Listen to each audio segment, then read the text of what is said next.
Ma, ma, ma, ma, ma, ma.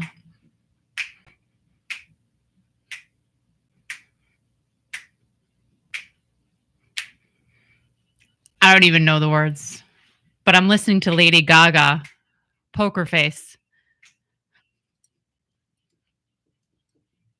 What do they call her people? Little monsters? I guess I'm a little monster. Ready? Oh, oh, oh, oh, oh.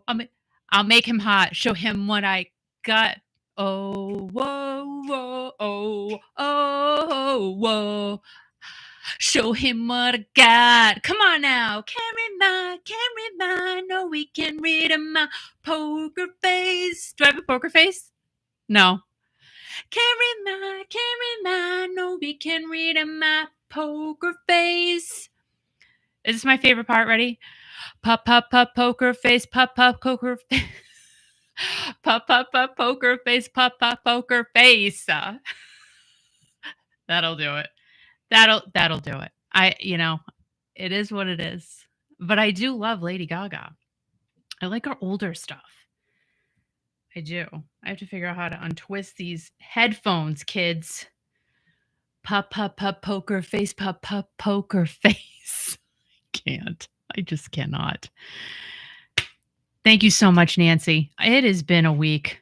Hello, Teddy. How are you? It has been a week, and I'm only going to briefly discuss it at this moment because I will break down and start crying, and I can't do that right now because it's not pretty. It hasn't been pretty, but it's not about that. So, thank you to each and every one of you who have reached out to us this week about our baby girl Mittens. Do you see what I'm saying? I can't. So the show is for her tonight. You guys were lucky enough to be able to meet her a few times on the channel, and literally, if you know, if you have pets, it's just they're more than pets. They're your family, and she definitely, I can't say was, she still is and always will be part of our family. She's my baby girl.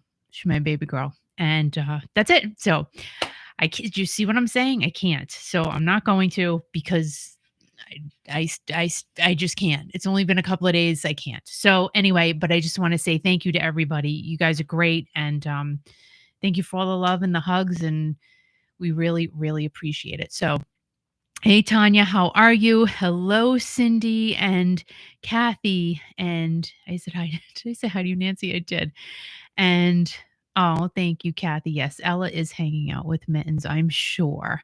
That's right. Happy thoughts moving forward. And the weather, guys, wow. I mean, this week, literally, it feels like fall is in the air. Who sang that song, Love is in the Air? Love is in the air. I feel like singing fall is in the air because I've worn sweatshirts, sweat jackets. Was it Paul Young? Love is in the air. Every time I look around,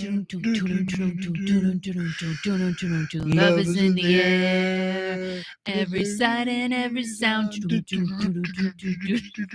and you don't know if I've been fooling, don't know if I've been whatever, and I just believe it when I look in your eyes. Love is in the air. Love is in the air. Who sings that? Tell us. Paul Young.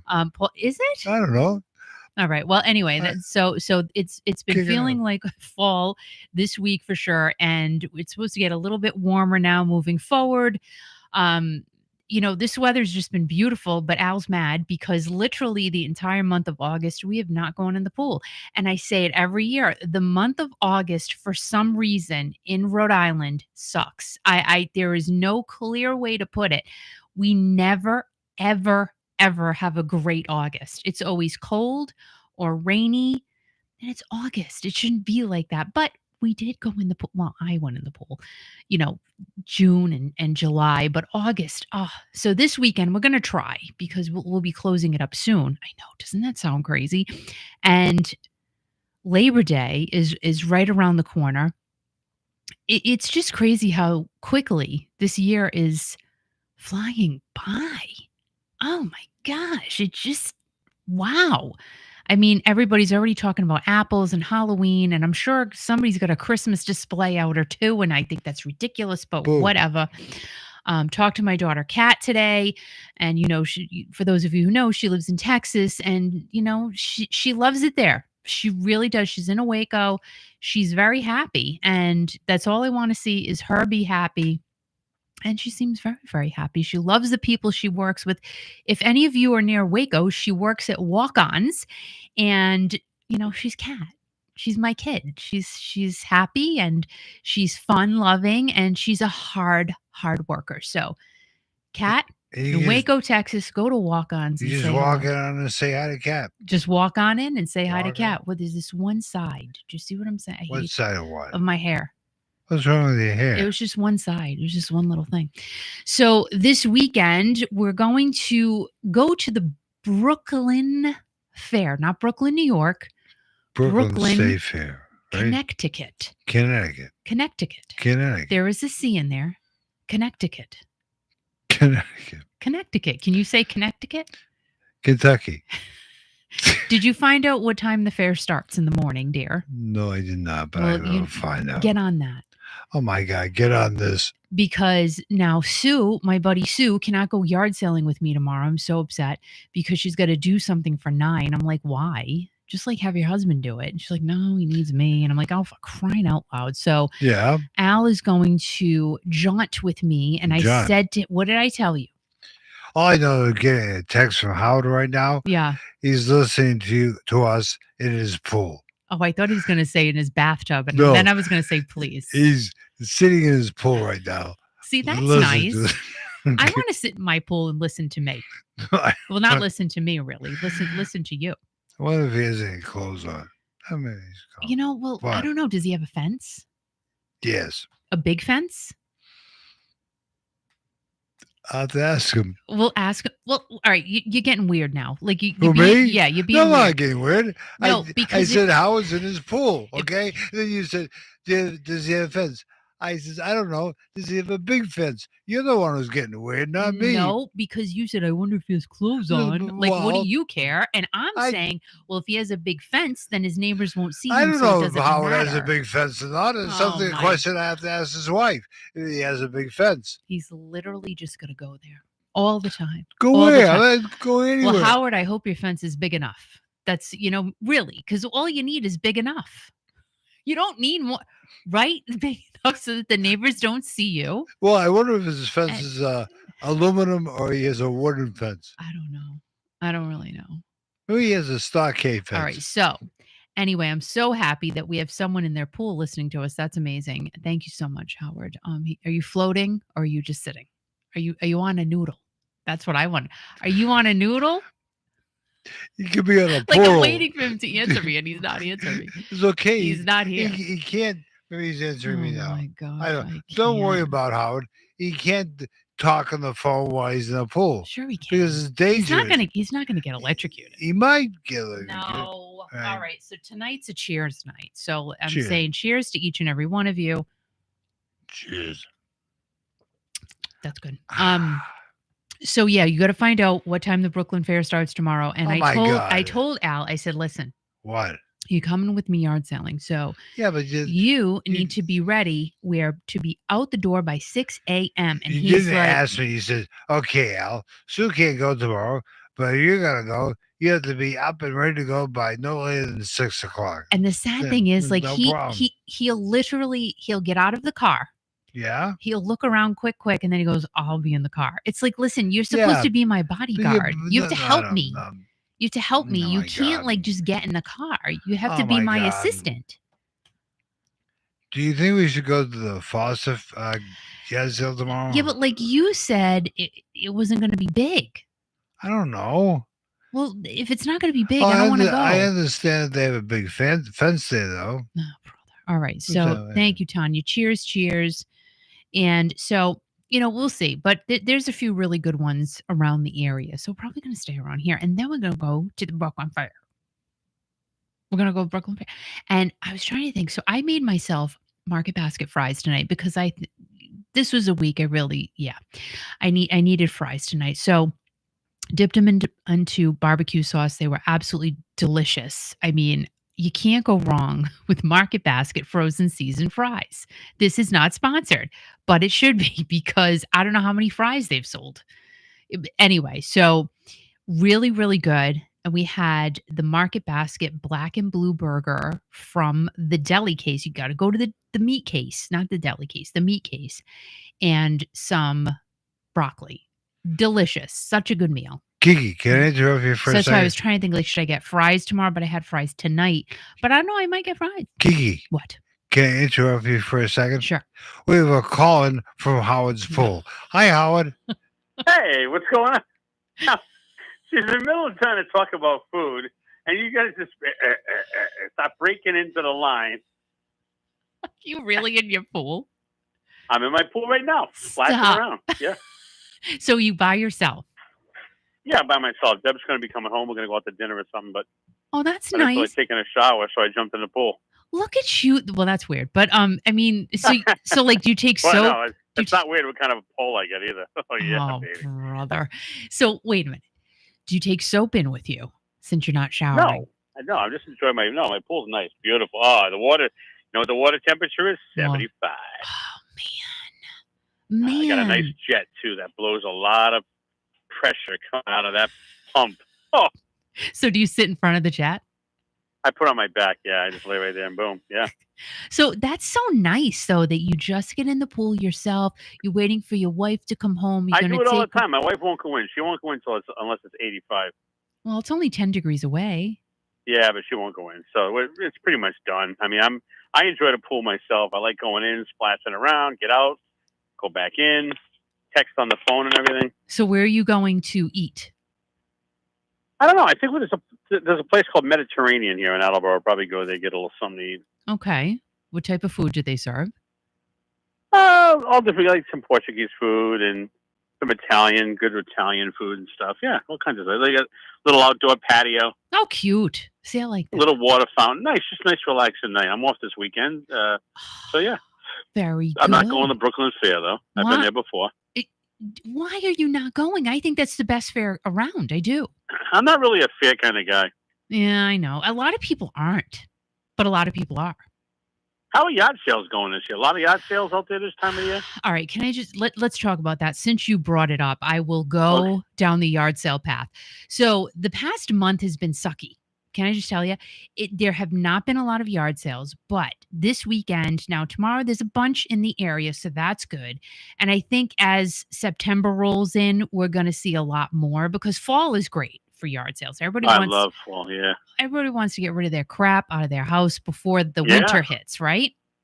So I think we'll be seeing a lot more. Now, you don't go to them, do you?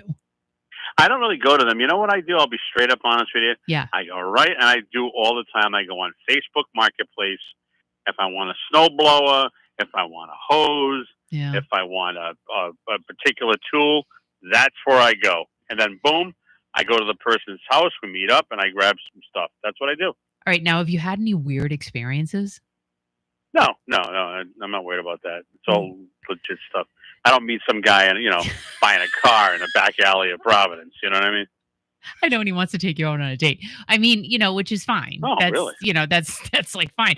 But if you're just tuning in right now, you listen to Kiki talk to Howard. He's in his pool talking to us live. Thanks, Al. From his pool in Massachusetts. Thanks, Al. Thank God you clarified that. Right? I mean, thanks, Al. So, but Facebook Marketplace, you're right though. It's very specific. Like if you want a red men's swimsuit with pockets, I would not buy some dirty old men's swimsuit. No way. That ain't gonna happen. But it was just we're not buying clothes. We're not buying we're not doing that on Marketplace. It was an example. Oh, bad example though. Somehow, swimsuit. Yeah. Where somebody else's boys have been. I don't think so. It was just an example. No, but you're right, though. The only thing is when I put stuff on Facebook Marketplace, I mean, people are crazy. Can I just say, is this available? Well, I mean, I have it on there. Of course it's available. You know why that does that? It's automatic. It's a pain in the neck. The minute you just tap it, is this available? That's the only option you have. Yeah, but then you can actually message the buyer personally, say, "Hey, Howard, are your swim trunks red with pockets still available?" And you could say, "Hey, Joe, yes, as a matter of fact, I still have the swimsuit available. Do you want to come by and get it?" And Right. Joe will be like, "Sure, what time can I come by?" And then you guys set Yeah. something up. But people do that and then they just ghost you. Well, Or so I've done that before many times, actually. Because here's the why? problem. I'm going to tell you exactly what happened. Okay. I say, is this available? Because 90% of the time, the thing already sold and they don't update it. So why am I going to waste my time negotiating or doing anything? So I'll say, is this available? Now, Okay. I'm looking at probably 10 snow blowers or 10 whatever. All right. I don't have time to wait around. If the guy responds back quickly, I'm good. Otherwise, I get this all the time. So I'll say, is this available? No response. And then 2 a.m, bing! And I'll just ignore it. I'm done. Yeah, but see, that's what I do. I respond right away. I say, yes, it is. And then they just ghost me all the time. It's just the time. Maybe they looked at it. It wasn't, where you live in the area. There's a lot of factors involved. Maybe they were just feeling the waters, seeing if you had it. Maybe they found a better one. Remember, you've got to realize, if I'm looking for something, I've probably seen 2, 3, 4, 5 times. And I might have sent, is this available to 2, 3, 4 people? All right. Well, then explain this one to me. You get the person to the point. They're ready to come and get the item, and then they ghost you. You've already had remorse. Conversations with these people over and over again. Yes, it's great. Yeah, buyer's remorse. They don't have a right to get down there. Something came up. It's too far. It's annoying. That's why. Seriously, I've not really done that. If I want something, I bought an aerator for my tractor. Oh, that's nice. And looking around for them, and I wanted the one, the Sears used to have, $59, the Thatcher aerator. Anyway, it was a good price. It was like $99, $100 for this guy. Yeah. I met him in Johnston. I was okay with it. Got it. It was almost what I expected, but a little smaller. But I'm like, all right, it'll work. Okay. And I bought it for $100. Done. Thank you. How much would it have cost you in the store? $349. No. So while you guys are talking right now, and Howard is talking to us directly from his pool in Massachusetts to Kiki on the line right now, Roberta and Alex, her husband, are listening to us while cooking steaks on the grill. It's a summer night when Roberta and Alex are cooking steaks on the grill. Yeah. Yeah. Steaks on the grill. Do you ever cook steaks in your grill, Howard? I do steaks. I got 2 grills I use. I either use the Blackstone or the regular, gas grill. But they're both good. I enjoy steak. I was actually thinking about making some shrimp, but I'm like, we're going out to eat, so that's it. See yummy. So what are you in the mood to eat today? Ice cream. No, I'm in the mood for shrimp. Really? To be honest with you. Like a shrimp scampi. Little oil, some Old Bay seasoning with the butter, the garlic. Really? Listen. Oh, yeah. Cook that up. A little red wine. Oh, my God. Well, it sounds like an exciting night in your household. I made fettuccine Alfredo last week, and let me tell you. I hate Alfredo. Oh. I'm sorry, you hate me? But it was homemade. It was so good. Yeah. Hey, different ways you make it. I probably like it. Depends how it's made. Oh, it was delicious. And you know what? If I had added shrimp to it, shut up. It would have been a level above. Love shrimp. Sometimes I'll do shrimp skewers. I'll load up shrimp and I'll season that thing up and I'll just put it on the grill. Oh, yeah. This is like a senior moment, right? I bought Italian seasoning, like a big jar of it last week for some recipes I was doing. Yeah. I can't find it. So Howard, where did it go? How do you lose Italian seasoning? We have some people listening right now. We're talking to Howard in his pool, Massachusetts. Say hi to Patty and Tim in Ohio. They're listening. Oh, Ohio. Yeah. Very nice. And say hi to Eileen in Pennsylvania right now. Eileen in Pennsylvania. All right. Nice, how you doing? Say hi to Rhonda and is she Arkansas? Arkansas. She's help me, Rhonda. Help me, Rhonda. Yeah. Help me, Rhonda. Yeah. And Kathy in Texas. And Tanya in Texas. How you all doing? And Tanya in New York City. Naughty Nancy is here. Naughty Nancy is here tonight too. Wow, you got a full house over there. And a great lady who loves nature, Cindy Hill is here. Say hi to Cindy Hill. Hey, Cindy. You're talking. The guy who just said hello to you is in his pool. Now, what kind of swim trunks do you have? Do you have like speedos on, or No, I don't wear speedos. I just have regular nice swim trunks. what color are they? They're dark blue, light blue, with a yellow, orange plastic band around them, like to hold them up. Sounds pretty sexy. Now, All right, wait, no, Oh, I'm yeah. gonna. okay, let me ask one more question, then I'll go away. Yeah, go away. Are you sitting on a float? Am I sitting? No. Why do I sound like I'm sitting on the phone? No, I Float, said no. float. I said, are you sitting on a float?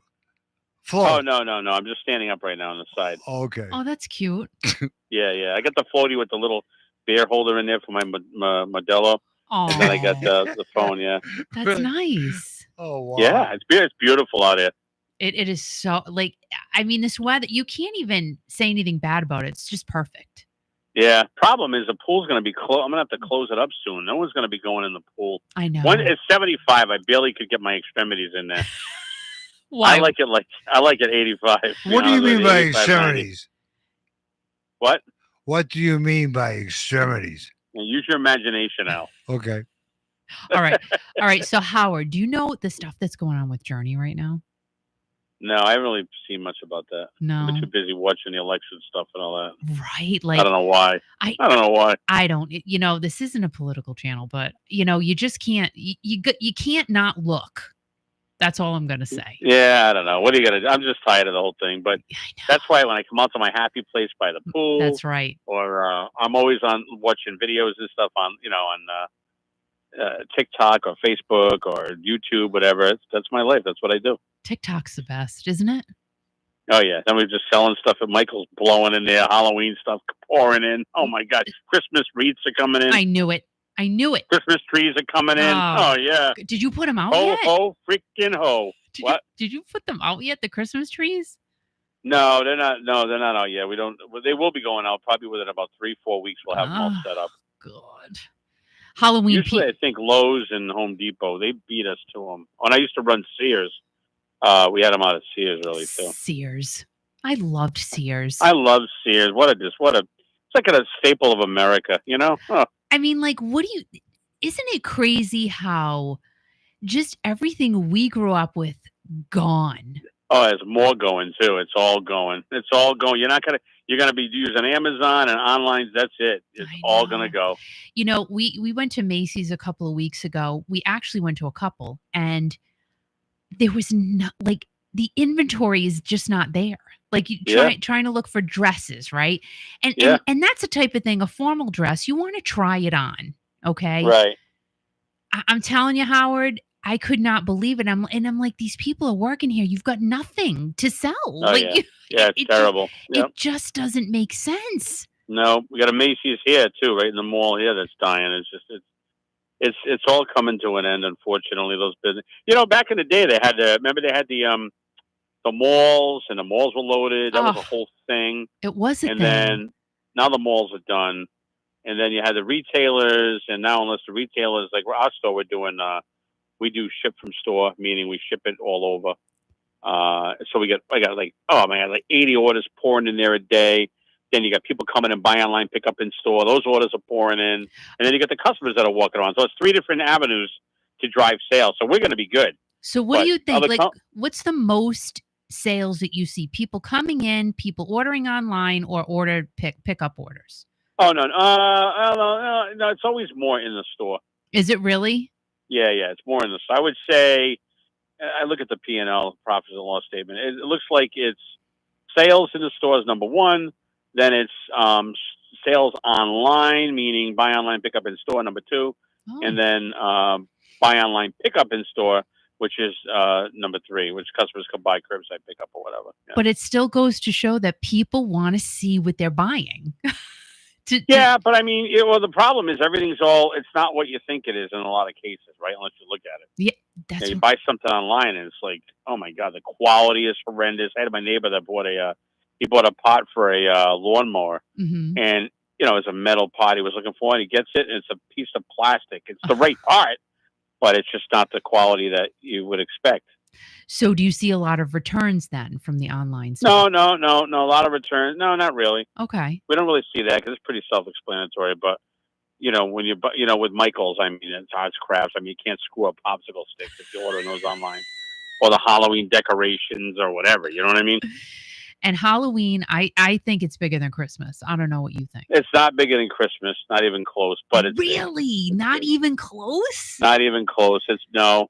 I We have a lot. Oh man, we have so much Halloween this year. It's absolutely incredible. Because I feel like Halloween, there's so many videos on Halloween stuff and buying like viral Halloween things that people see at TJ Maxx or Michael's, like, oh, you gotta go get this thing. And yeah, it's You crazy. know what? Oddly enough, the stuff that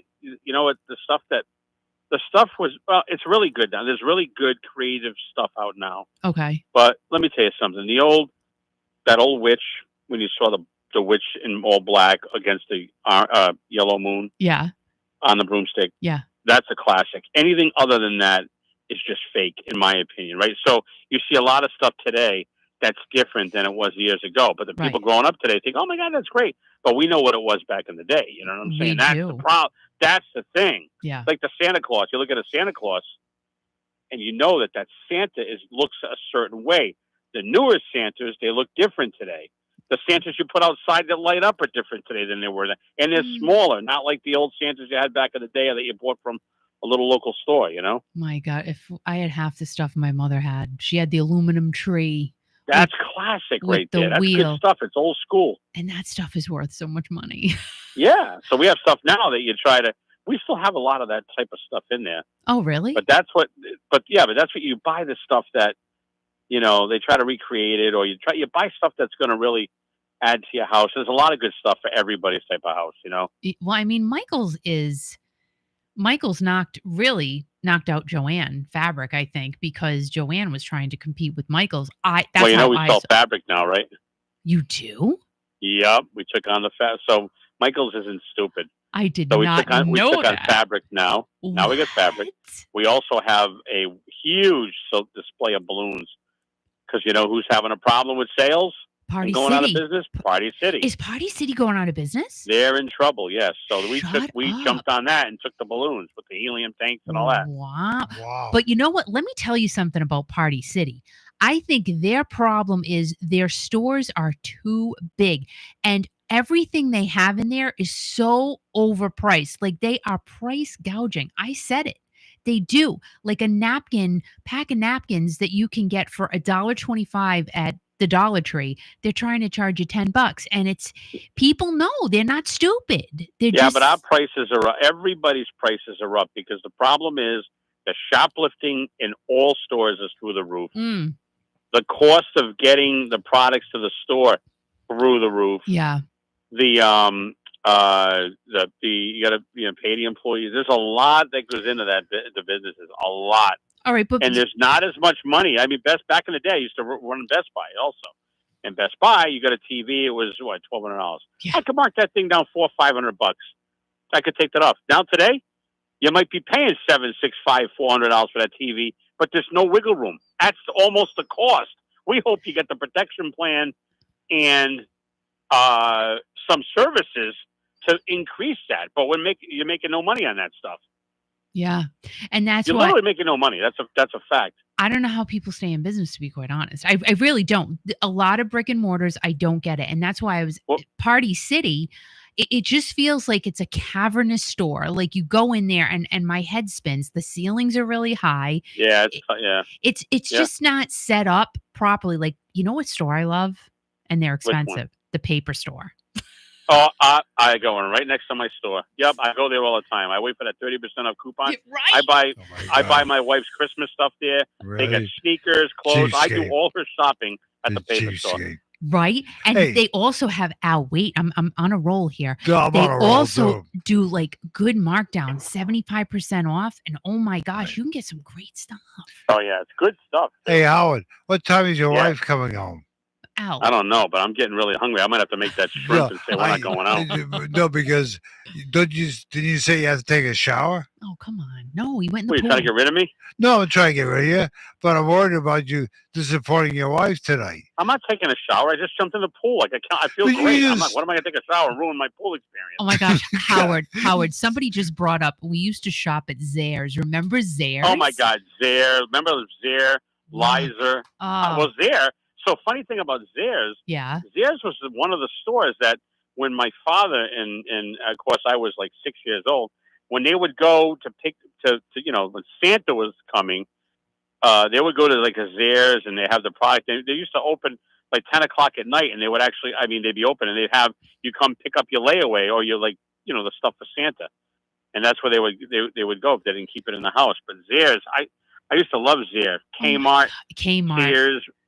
Wasn't a fan of Kmart, but I really like Sears. Well, my boss is from Kmart. We always bust in his shops. Well, like Kmart, I felt like it was an embarrassing thing, like an embarrassing place to tell people you went to. That's what well, it was kind of old. The buildings were kind of, if you look at it, the buildings were kind of old, and they just never could. They were just old and run down. They had some cool things. The Blue Light Special, the grinders, the sandwiches were good. They had grinders? Yeah, they used to have grinders in the shop. You used to get sandwiches and fries or whatever. Yeah, really? They had the little Kmart little kitchen there. Kmart or Zares? No, Kmart. Really? I don't remember that. Yeah. I remember Woolworths had it. Yeah. Woolworths. Remember the outlet in downtown Providence? Oh, the outlet. Oh. The outlet. Come on. And Tanya just said Caldor, Bradley's, and Marshall's. Caldor, Bradley, Lizer, Highland, Leechmere. Remember all those? Yes. Leechmere, yes, that was like a Circuit City. And somebody just brought up Jordan Marsh. Jordan, oh my God. I had my first credit card from Jordan Marsh. Really? And I almost slapped the guy. I wanted to buy a suit. He said, "We don't have Portly." I go, "Well, I'm out of here." Portly. What the hell's a Portly? What's a Portly? Who uses the word Portly? I heard that word. I'm like, that's when I was Portly, I guess, back in the day. Is that the name of a suit? No, it's the size. They're saying I was fat. Really? Yeah, Portly. Like a pig? Ow. Yeah, no, much. I know what the hell you're talking about. Oh my gosh, Jordan Marsh. I love Jordan Marsh and Filene's. Jordan Marsh had a funky credit card too. They were these thin cards. Oh, I don't remember that. Thin brown cards. I think I remember that. Now I think my mom had one. People listening must be going, "Oh my God, this is bringing up so many memories." I know. Absolutely. And G Fox. Wait, what about G Fox? I was not a fan of G Fox, but really? I had a G Fox. Damn me! Oh yeah. I had a G Fox credit card. My first credit card. My gosh, I think it was at Sears because I wanted a CD player, and I'm not kidding you. The first CD I bought was Raised on Radio. Really? By Journey. That's cool. Yeah. The very first a lot CD of people I at bought. Sears is the first credit card. And somebody just brought up the name Gilchrist. Gilchrist. I don't know that one. No. And Tanya just said she's not familiar with the term grinders. You call them grinders here, right? Only Northeast people know what grinders are. Yeah, there's a sub. I don't call them sub. We used to call them. There was a place called Riccati's, and they had grinders, like Rhode Island Italian subs or grinders. But when I moved from Massachusetts down here, we used to call grinders in Massachusetts Spuckies. And that's what ML just said. Bostonians call them Spuckies. Spuckies, yeah. Yep. And Spuckies, I never heard of that. You never heard of a Spucky? Never. The Spuckies is so delicious and big. Oh, by the way, before you got on the air tonight, Kiki wanted to know if you have a fence around your pool. Oh my God. There's I have a fence between the property line, and the other property, but you can't see in the pool. Like you can't see, Right. But then she asked me, I don't know the answer to this question, but maybe you can clarify the answer for her. She wanted to know if you had a big fence or not. Oh my God, Al. Oh yeah, I got a big fence, all right, and I know how to use it. I mean the fence, the fence. Now, do you have the serious question? Just be serious here. Michelle will be listening. No. A serious question, Howard. Do you have a gate to your fence? There's a gate to the fence, yes. I mean, the only reason I asked about the fence thing, Al, is because I was wondering if you were skinny dipping, and if you did, would the neighbors see you? No, I don't skinny dip. The only thing I'll do is I'll wear my boxers once in a while. I'm too lazy to put on the bathing suit. I'll just jump in with the boxers. Yeah. Get out, throw them in the dryer, and I'll put on a new set of boxers. Yeah, like, I mean, I don't know. Al just is weird. No, I'm not weird. You just derailed the whole conversation. I know. No, stop it. We were on the whole Stop. like ow. What? Now people saying hi. Who? There we go. Hi, Cindy. How are you? People say hi to me. Hi, Sandra. Hi. Hi, everybody. Any other places? What are people bringing up? Anything else? Any other places? Well, Tanya just said G Fox was the Macy's of Connecticut. Now, Macy's, let's face it, though, Macy's has changed a lot. Macy's, what was Macy's before? I don't know. I've always known it as Macy's. I think it was always Macy's because that's where the Macy's Day Parade kind of originated in New York. I'm so glad that there's a Macy's Day Parade and that it's associated with Macy's. It's going to be kind of depressing when it's all done. You know what I mean? They keep talking about bankruptcy and yada yada yada. But they keep sliding by. I thought Macy's in the Warwick Mall was Filene's or something. I think they changed. I don't think they were always Macy's. They could have. I think so. I think they were Filene's, and then they changed over to Macy's because I think I like Filene's too. Filene's was good too. Yeah, I liked it too. I mean, I don't know. I just You're think thinking of something else. There's another high end that took over a lot of those stores. Not Bloomingdale's. Yeah, I think those are even done too. Remember what it was? Isn't Bloomie's done too? Yeah, they're done too. Hey, remember Strawberry's Records? Oh my god! Oh God, that was good. Come on! I love Strawberry's Records. Oh, and say hi to Gail from Bradenton, Florida, right now. Bradenton. Hey, Gail out there. Yeah, and somebody just brought up the name Kresge's. Remember the name Kresge's? I do. I don't remember what it was, but I remember the name. Ames for sure. Ames. Oh, yeah. Ames was. I think Ames was. Oh my God, theirs. Ames was a dump. Yeah, but wasn't Ames theirs though? Zayres turned into Ames. No, yeah, it was just a dump. It was all like greenish and it was just an old rundown store. It was like a breeding ground for shoplifting. That's how I remember. And Kresge's, we didn't have that. Eileen said in Pittsburgh they had Lazarus before Macy's. We didn't have Lazarus for sure. No. Yeah, no. Patty said her mom used to work at Yonkers. What's Yonkers? I've heard of that, but I don't know. We didn't have that around here. We had a Yorkers shoe. Yorkers, that's Yorkers. Yep. Yorkers, we had Yorkers, and then Gail said Gimbal. Tom McCann. Oh, Tom McCann. Oh, my God. There was a Tom McCann store in the Midland Mall, which is now the Rhode Island. Is it still the Rhode Island Mall? I don't even know. But there was a full-fledged Tom McCann store. And then I was heartbroken when the store went on. I loved the smell of Tom McCann shoes. Oh, yeah. No, I did. I used to get shoes there all the time. I had these blue, they call them jock sneakers. They were blue with like these yellow lightning bolts. What? Yeah, I used to buy them I had to have those sneakers all the time. They were called jocks. Jock so sneakers. Cute. They were blue and they had yellow stripes on them. They were like little lightning bolts on the side. Wow. That was my sneaker. While I'd be in my little bedroom doing my little Radio Shack building my own radio kit. Oh my God, it was really so fun. All right. Wait. Yeah, I used to build those. Yeah, you get the radio kit, the 301 piece, or 200, and we do it the little earpiece. You could actually hear the radio through it. Oh yeah. Yeah. Well, hello. How come nobody's talking about Radio Shack? Oh, that was my baby right there. That's why I became a DM. I had a blast working for that company. Best job I ever had. Radio Shack. Why? It was, number one, I had my own store for 12 years before I became a DM. Oh, wow. It was, people would come in and they would fix things and looking for capacitors, resistors, and all kinds of stuff. But why was it so good, though? Just because you were a nerd? They had everything. They had everything. They had everything. They had everything. I remember Your batteries. They had CB radios. And they mixers. They had stereos. They had tuners. They had everything. Everything. And the CB radio was funny, though, because I used to, before they had cell phones and people still buying CB radios. Well, the funny thing is, you were like, Breaker 19, I'm broken down. Oh, baby, where are you? I'll be right over, baby. Tell me where you're at. I'm coming right over. Oh, my God, that's funny. But I used to love the CB radio. I used to have it in my car when I would be driving around and I'd screw with truckers and stuff, Channel 18, you know, yeah. The police. Oh, I used to have my store. We used to have speakers and we outside and we play the police scanner. Really? Wow. Oh yeah, you come walking in, you heard the police channels and everything. It was the best.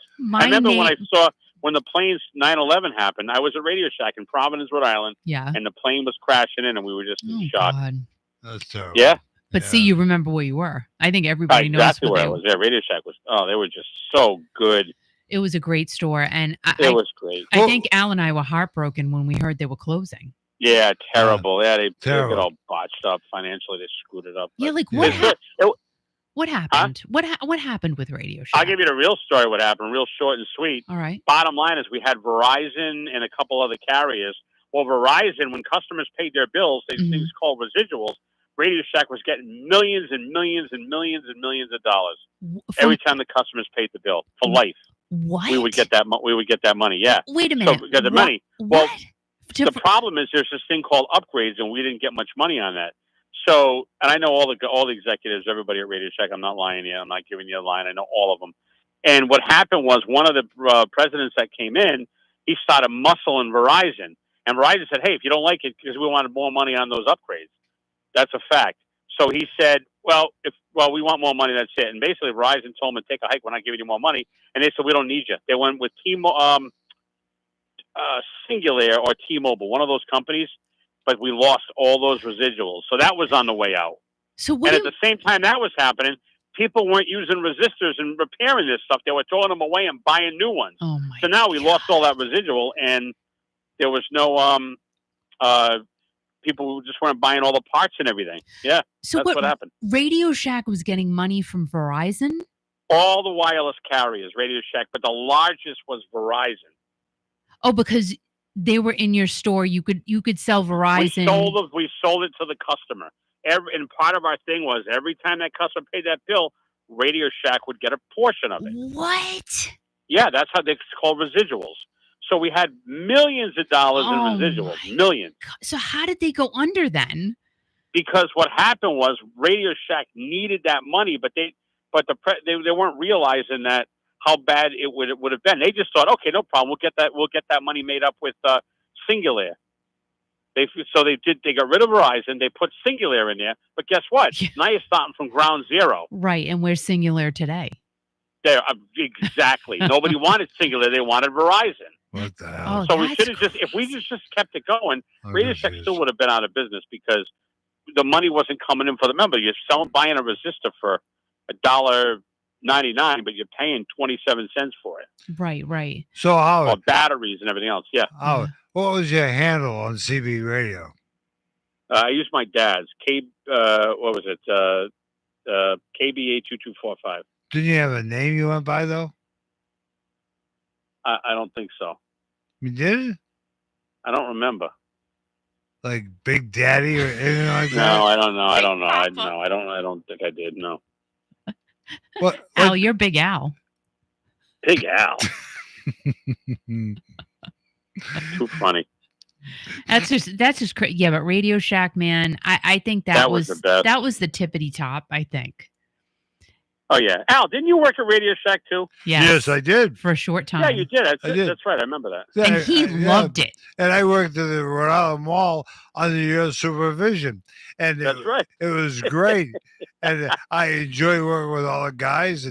And you remember the club month? Battery Club. Remember that? Oh my God, that Club. Battery Club. What the heck is a Battery Club? We gave a battery out every time you came in once a month. We got you in the store. You got a free 9-volt battery or whatever battery. Oh my God! You have a little card and you put the hole in the card. Yeah, the hole in it. Yeah. My God! You fill up your card. Do you want another card? It gets people to keep coming back for batteries. And the battery. Oh yeah, we did. People would come in for that battery. They wouldn't buy anything else, but they got their battery. The batteries from Radio Shack sucked. They didn't last so long, so they kept people coming back and back and back. It was a great marketing tool. Well, just like now, Victoria's Secret sends me a coupon to get a free pair of panties, and guess what? I only go in to get the free pair of panties. I buy nothing else. Me too. Yeah, that's great. So they're losing money on you. They'll be out of business before you know it too, because of panties. All because of me. No, but do the panties last? Can I just? All right, since we're on that conversation, underwear don't last anymore. Really? They don't. I'm just being honest. Like, I mean, I literally have to buy them often. Really? And it's not like So how- there's anything weird going on. Oh, do you have to They buy just your underwear fall often? apart. No. Mine are okay, but the dog somehow gets them sometimes, and it Was- takes them out of the clothes basket and Yeah. rips them apart. And Was then, it- of course, just ripping my wife's underwear off, and I got to replace those every time. But So your dog, sorry. your dog eats your and your wife's underwear? They're all our underwear. My daughter's Really? she's got all this nice, expensive underwear, and this freaking dog Really? must have an underwear fetish. We're in counseling now. Well, can't you, when you have dirty underwear, can't you Oh put my that underwear up high where the No, dog it's not can't chew dirty it? underwear. It's from the basket. The dog goes in the. If it's in the basket, Well, for put too the long, Yeah, but put Remember, Daisy Oh my did God. that too for a time. but put the basket She on did. the floor. Don't put the basket. Yeah, I know, Al. I know. You save some money. How often do you have to buy underwear? I don't know. Every time it's, I don't buy many. I don't buy many. I have a whole bunch of boxes. I don't. Do you ever get It's not really that big of a problem. Do you ever get underwear for Christmas? I listen. I don't get my. I get everything I want. If I want something, I buy know, it. I don't right? even want to buy me underwear and socks and stuff. Isn't Christmas so different? Like for Well, us, for me especially, I'm in retail. It's not fun. I know there was a year that I was transferring. I was going to Virginia and Radio Shack as a DM. that's And right. I remember had the that. first time I was home. I was home for Christmas because I didn't have a market to go to. I was going there January. Right. Oh, it was the best being home. But when you're in retail, it's just not the same. I remember Everybody's when you went miserable. there. Yeah, I totally remember when you went to Virginia, and yeah, like, well, because you're working holidays, right? Right. Well, your holidays, you're working. It's just not as fun. And then when you're all, I mean, it's better at Michael's because I don't have to be in there for 7 a.m. or midnight. Best Buy, we had to be in there for midnight for the people camping out in front and all that. Oh my business. God! Remember that? Camping out. That's all done now. There's no Done. lines. Like the No Thursday lines, nothing anymore. It's at done. midnight, staying overnight, waiting for the sun to open. Yeah, it's all done. That's all done. It Yeah. doesn't happen anymore, really, everywhere. Isn't that crazy? Like people would. Not really, because No. what they do is they stop the sale for a week in advance, Yeah, and you get better deals before that day. it's true. No, that is true. I mean, It's all done. Oh, we like to go out. We like to go with the girls, and we got to go out in the money. It doesn't matter. It's done. You want the experience? There's no experience. You go into a store, you got everybody that's grumpy and complaining and ridiculous, and you can't wait to get out and go home. oh my God, that's so. Or true. you got to wait in that line at sunny areas, or you have a place in Rentham, Mass over here that you wait. Oh my God, they got the cones up. The line is about 10 miles long. Yeah, but You get in there Howard for what? Rentham is different too. I mean, I went there last year, and I'm like, not even a year ago. I said, this place is not what it used to be. Right. It's just not. Like every single store I went in, whether it was clothes or shoes, it was just crap. It was literal crap. And it was all basic, bland crap. Like nothing nice. Even they have Saks off 5th in there. So it's like Saks Fifth Avenue. All like damaged clothing. And you know what got me? What? They were selling used Louis Vuitton handbags. Oh my God! Used, and they weren't even nice. It looked like they had been dragged by a car. Right. Like well, the problem with those places is you make it seem like you're getting a deal, right? Everything's the outlet store. Yeah. But you go into the outlet store Yeah. and there's no deals. Oh my God. No, there's nothing. Nothing. Yeah, Nothing. there's no deals. Like it's all like Yeah. the prices are through the roof. I'm in an outlet, so I'm expecting to get, if there's a pair of shoes that's like, a Skechers or something, $99. I go in the outlet, so I expect to pay $45, $50 for it, not $79.99. I'm like, what am I doing? I know. No, it's just it's not the same, and I don't even know how they're staying in business, to be honest. So Howard, Cindy is on the channel right now. Her CB handle used to be Tiger. Tiger. That's a nice handle. Now, let's get creative. Is that Dee's, Kiki? No, that's Cindy Hill. Oh, it's Cindy Hill. Let's get creative. No, let's get creative. Who's is that? Kathy Waddle. Kathy Waddle. And she buys clearance meat. And Cindy Clearance meat? Clearance. What the hell is that? Howard, you've been around. Clearance meat. Howard, what the hell is clearance meat? Do you know? Like ground beef. I don't know. Did you say meat like meat? Meat. Yeah, like ground beef. Clearance like meat. steak. I mean, I guess it's all right. Clearance meat. If as it's long as not brown, Was it meat gonna go bad? meat can yeah, go meat bad. goes bad, Al. It grows maggots. Yes, it can go bad. Oh my God. Did you ever eat a maggot?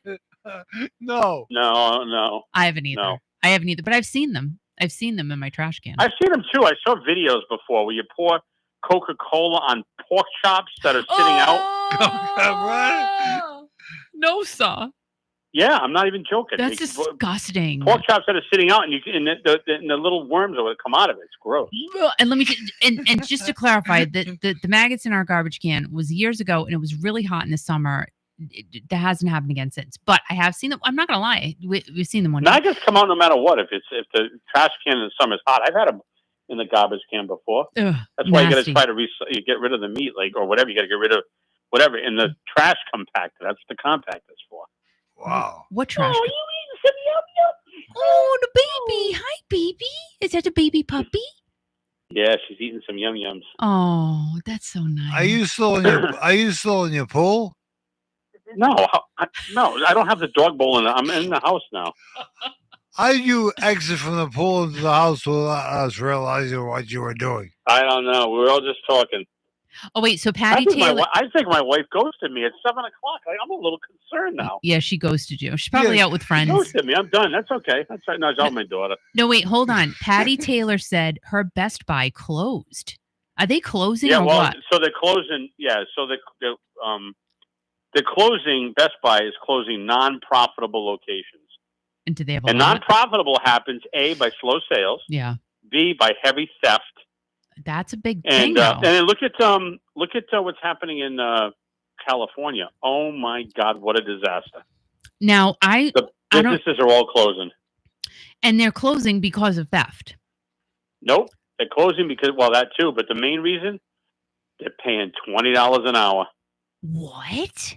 Yep, California passed a law. They're paying $20 an hour as their minimum wage. Yeah, you can't Really? You can't stay in business. You can't. Cannot stay in business. So they're like, you know what? We're done. We're out.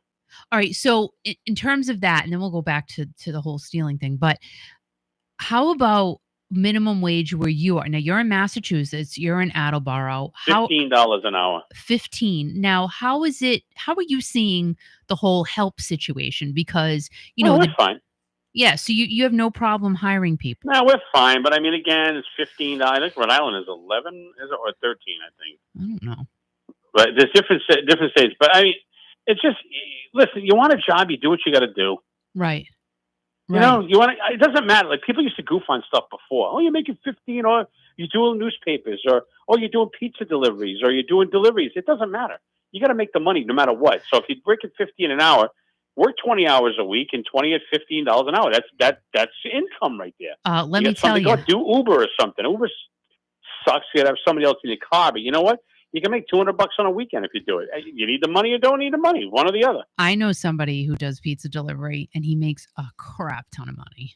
You make a ton. I got a buddy of mine that wants me to do pizza delivery. Like, I'm off tomorrow. I might do 4 or 5 hours. I don't know. I don't mind doing some deliveries. I don't have a problem. If I'm doing nothing, I'll do some deliveries. Why not? I mean, it's always good to have that extra money. You know what I mean? It's so true. No, it's really true. And I think the service, but I have to say, Instacart, Uber Eats, that you're not making anything. You're making nothing by the time. It's horrible. And then Instacart really is horrible. You know why Instacart? You know what happens there? What? Ethel puts her order in. Ethel Merman makes an order for Stop and Shop or a supermarket. And then the schmuck from Instacart goes and has to go get the order. If Instacart does shopping for the customer. Right. Some of those markets Sometimes. or whatever have the buy online, pick up, it's ready to go. But I see people all the time. They come into the store.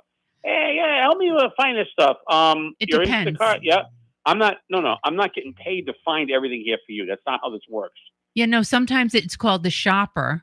You can be a shopper, right, or just like the delivery person or whatever. Right. So they do have separate, Right. I've really looked into it, and they don't make any money. They make no money. There's a big business right now. A big business, if you want me. I was going to tell you this. If you want to make money, big business. Okay. Big.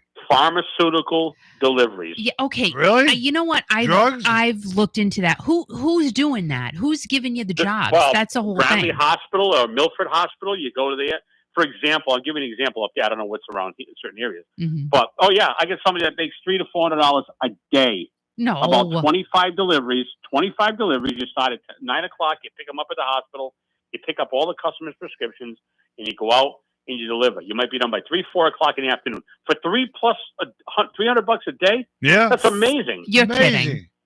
That's a fact. Wow. I'm telling you truthfully. All right. Do you know who does it? Do you know people? Yes, I'll find out. Yeah. All right. You send me that info, kid. Hey, Howard. I'm telling you, I'm dead serious. It's amazing. No, I'm serious. I would say hi to Dee's from Kansas tonight. All the way from Kansas. Kansas. Nice. All over, Al. Huh? Yeah. Everybody's all over. She's a real nice lady. Wave to her, Howard. Yeah, I'm waving. No, Howard. I gotta ask you a personal question. We started talking to you. You were standing in your pool. Right now, you're in your house. Have you taken your bathing suit off yet? We don't need to know. No, not yet. You still have your bathing suit on? It's drying, yeah. So you're dripping? It's on me. Are you dripping? No, I didn't come inside dripping. I don't want to drip in my hardwoods. That's good. No, I wouldn't drip on your hardwoods. Well, Howard, your hardwoods. Get ready for your date with your wife. Enjoy your night and enjoy each other. What are you gonna have for dessert tonight? You know it. Although right now I might then. be going to sleep. I don't know. I'm getting tired now. I'm like, I'm gonna have to cook that shrimp. Have it all myself. You know what? Well, just give Deb a call. Give her the benefit of the doubt. She's probably working, and give her a big fat hug and a kiss when she gets home. And I would say, all right, guys. Love you guys too. All right, we love you. Say hi, goodbye to all Kiki Nation. Thank you for. All right, goodbye. What are you barking at? Bye, everybody. Bye, Howard. Love you. See you later. Thanks. Bye, guys. Love you too. Bye, guys. All right, so that was Howard, because Deej was asking who I was talking to, and my gosh, I could talk to him all night because he's just a wealth of information. So that's our buddy Howard. He's a manager at Michael's Arts and Crafts Store, but he's worked everywhere. He's worked at Radio Shack. He's worked at Best Buy. He's literally run so many stores. So I love getting his, and we didn't talk about the theft thing. Now I was just watching. Like, I have so many things to talk about, but whatever, it is what it is. Watching some TikTok videos and YouTube videos about stores, and I think CVS is doing this now. Theft is so bad in places. They are literally putting laundry detergent behind lock and key. Now, I mean, really, if it comes to the point where you need to steal laundry detergent, I mean, I don't know. I just don't know. I mean, to me, a worse problem would be locking up the meat, right? And putting that like in a locked case because that's food. But locking up laundry detergent, literally, maybe it's Target. I don't know. It's one of those. And it's a wall. I saw it on several videos. And it's all behind plexiglass. And somebody has to come and literally take out the detergent for you behind lock and key. I don't understand. So a lot of crazy things are happening, and does it make sense? No, it doesn't. So let's see. Gail said she did Uber Eats for a while and made some extra money, but people a lot of times don't tip or tip well. I literally have been watching a ton of videos on Uber Eats, Instacart, things like that. And, guys, I don't know. There's so many YouTube videos on it because some of this stuff fascinates me. And I don't know why people do it. I literally don't. Like, there are people that sit in their car for 10 hours and they might break 50, 60 bucks. And that doesn't even include the gas and the time that you're sitting to wait for your next order. And it's true. Like, a lot of people don't even tip you. I don't know. It's got to be a better way. That's all I can say. I think the people that are doing the YouTube videos are making more money doing the YouTube videos about doing Instacart and Uber Eats than they are doing Instacart or Uber Eats. It is insane. It is insane. You see what Tanya just said? I'm trying, hon. So Tanya said, yes, I had to have CVS unlock the cabinet for dish soap this week. Point taken right there, Tanya. I mean, dish soap. Why are stores locking up dish soap? Why are they locking up laundry detergent? I don't understand it. We haven't really seen that here in Rhode Island. I will be completely honest. But I mean, to me, the more important stuff you're going to lock up, baby formula, which is pretty much behind lock and key anyway. And food, expensive food, meats, you know?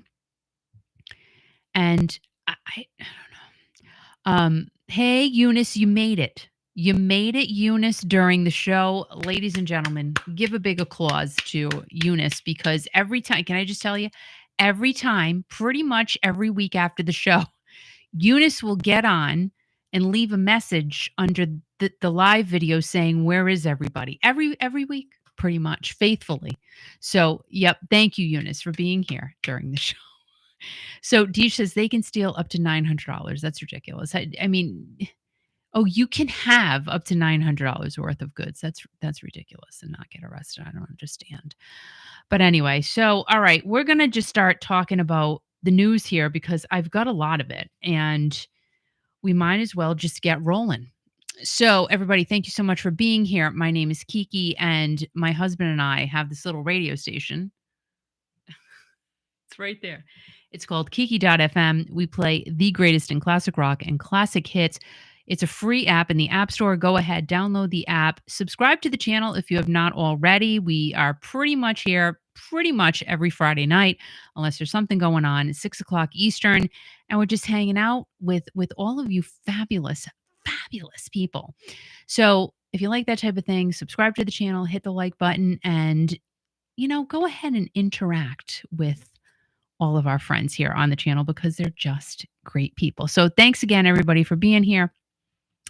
And this week, I didn't really realize Phil Donahue was not doing well, but I guess he had battled a long illness. And former talk show host and TV pioneer Phil Donahue passed away at the age of 88. What a great age, though. He clearly lived a very long and wonderful life. And he passed away at his home in Manhattan on August 18th of 2024. Now, Phil had a very long career, which started in 1957 when he worked as an assistant at KYW Radio and TV in Cleveland. He also worked as a bank check sorter. Imagine that, a bank check sorter. Like, is that even still a job today? I don't know. And that evolved into being the program director at WABJ Radio in Michigan.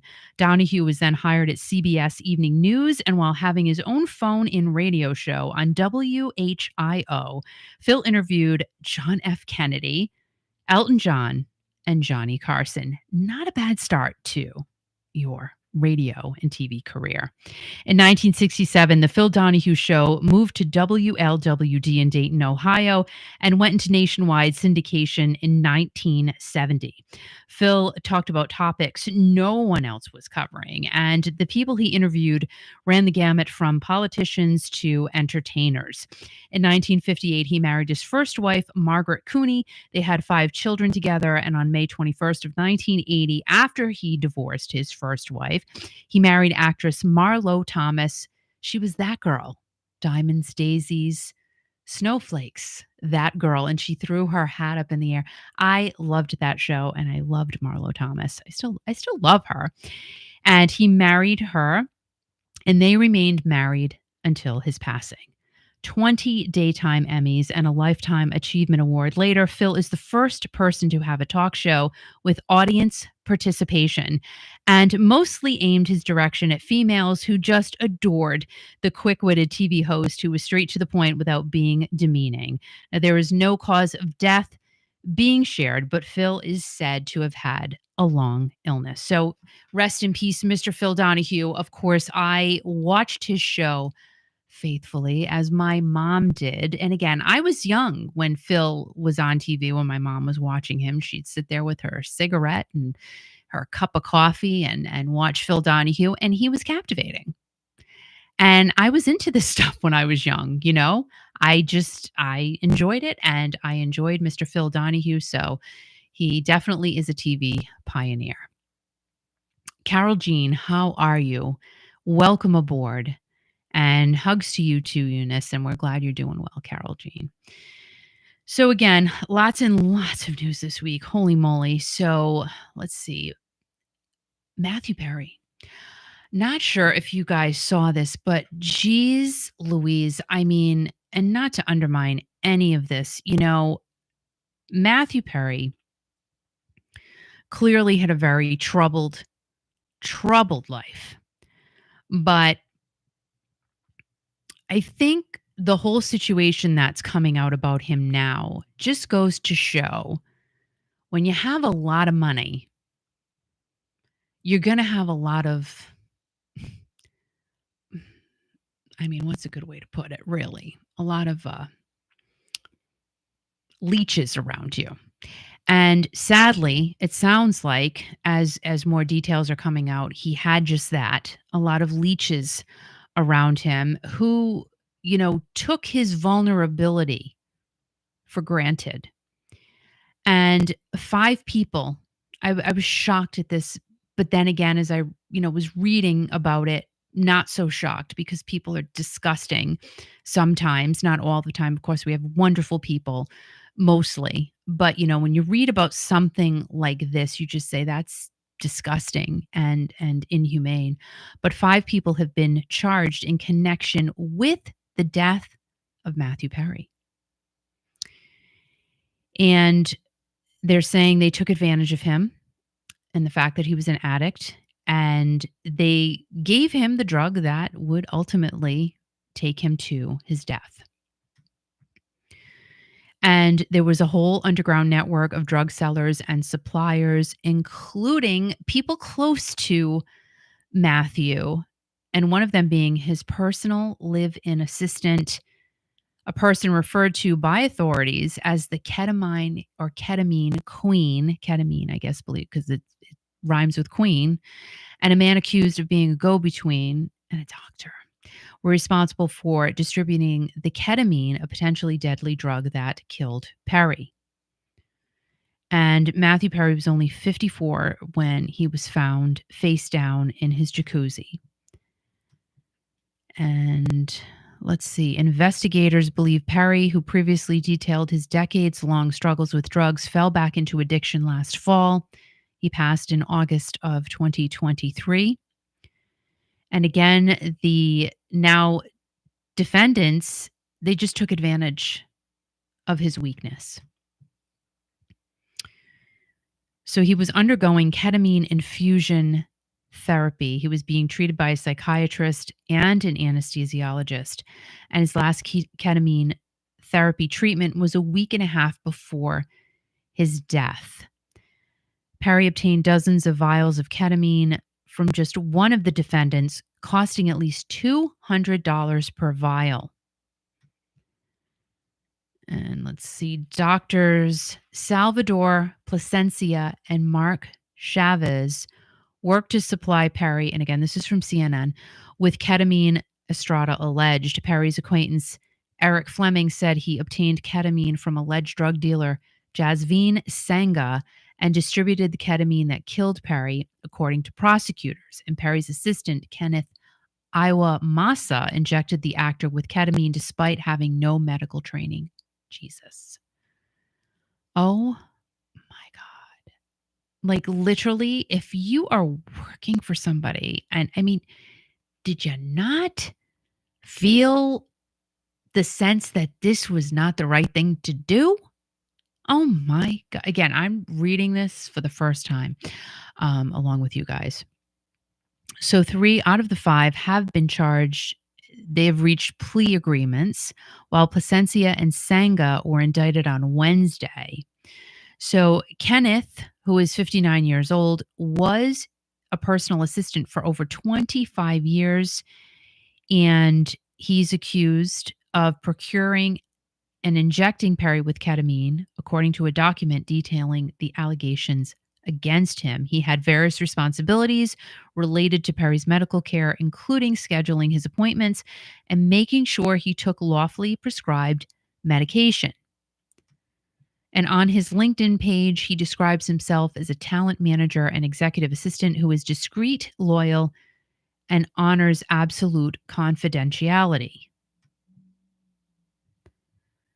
Starting in late September 2023, Iowa Massa began asking Dr. Plasencia about a ketamine supply and later coordinated with Fleming to get even more of the drug. And the last week of Matthew's life, Iowa Massa injected him with at least 27 shots of ketamine. And there were multiple injections on Perry on October 28th of 2023, the day Perry died. Jesus God. My God. And then there's Dr. Mark Chavez, who never met Matthew, but he provided Placencia, the other doctor, with the ketamine given to Perry through a fraudulent prescription. And this is just one case, guys. Can you imagine how much this happens? Chavez received his medical degree in 2004 from the David Geffen School of Medicine at UCLA, according to his website, which advertises tailored health services. And he describes himself as helping his clients obtain optimum health and longevity through personalized coaching. Chavez was affiliated with the clinic Dreamscape Ketamine until he got into an argument with his business partner in July of 2023 and took all of his prescription drugs, including ketamine, because the partner was not a medical doctor. And let's see, before Perry's death, there was already an investigation being launched into Chavez after he lied and said he transferred all the liquid ketamine to the new medical facility and threw out the lozenges as they melted in his vehicle. What? Oh, because I guess ketamine can also come in lozenges as well as in vials.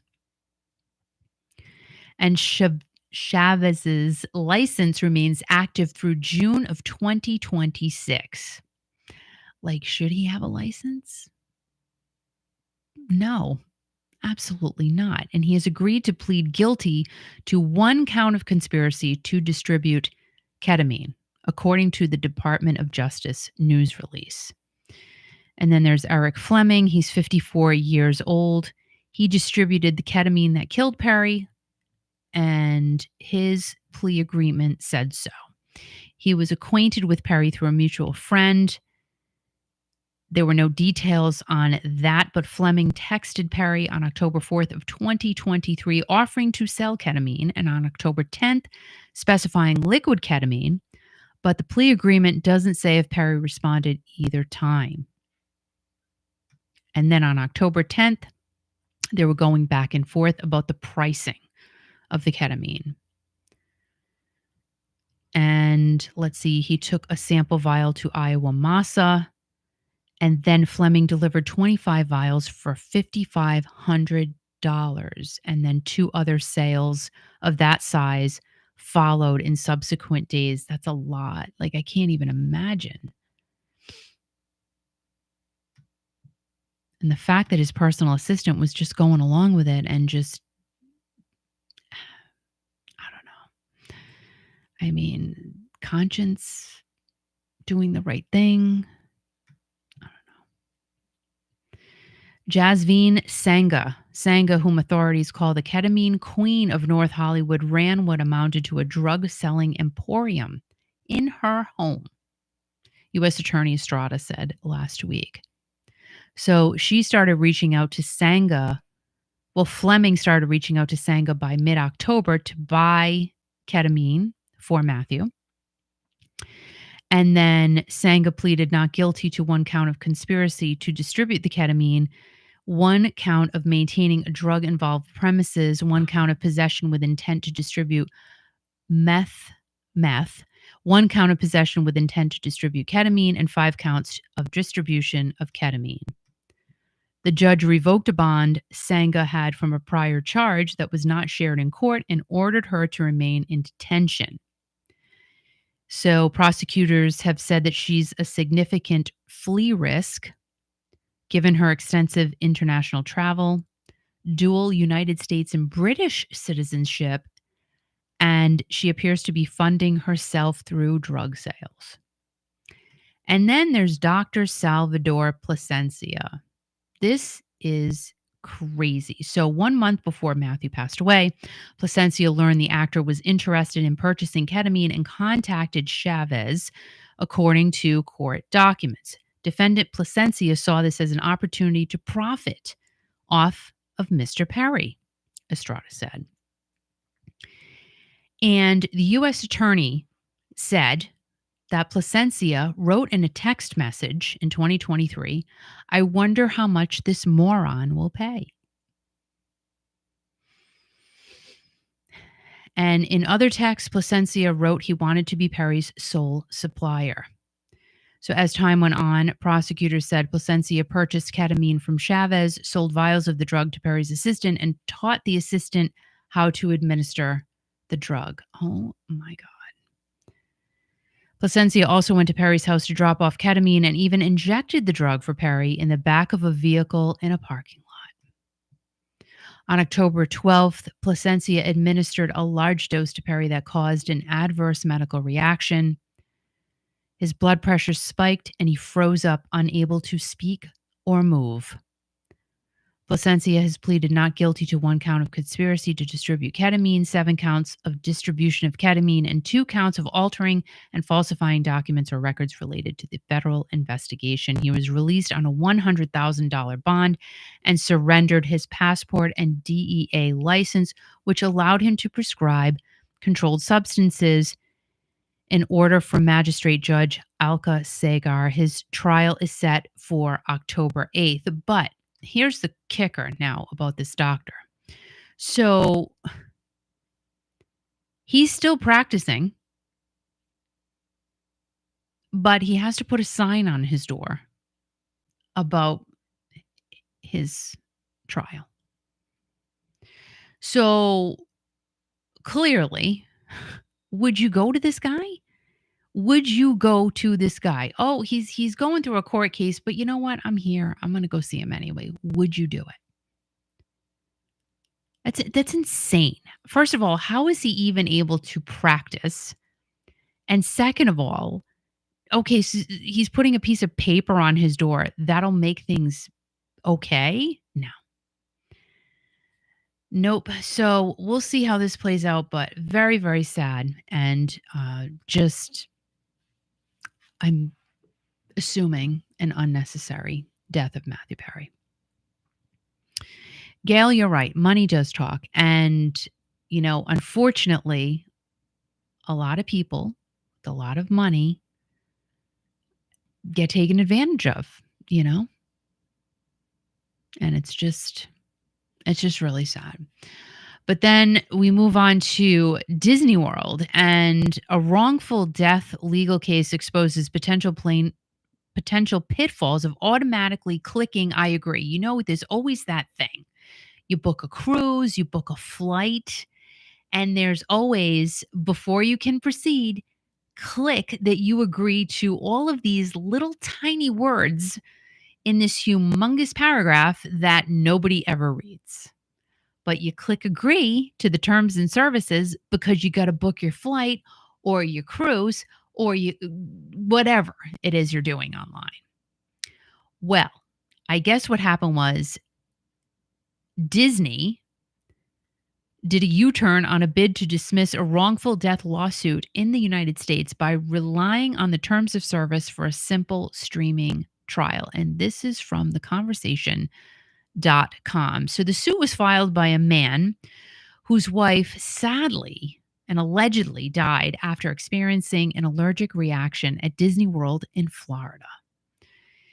And in this case, Disney lawyers had planned to, go forward with the terms of service that the man agreed to when signing up for a Disney Plus free trial. This is like, see, I don't even know, but I'm just kind of reading about it, but this is about a streaming service? What?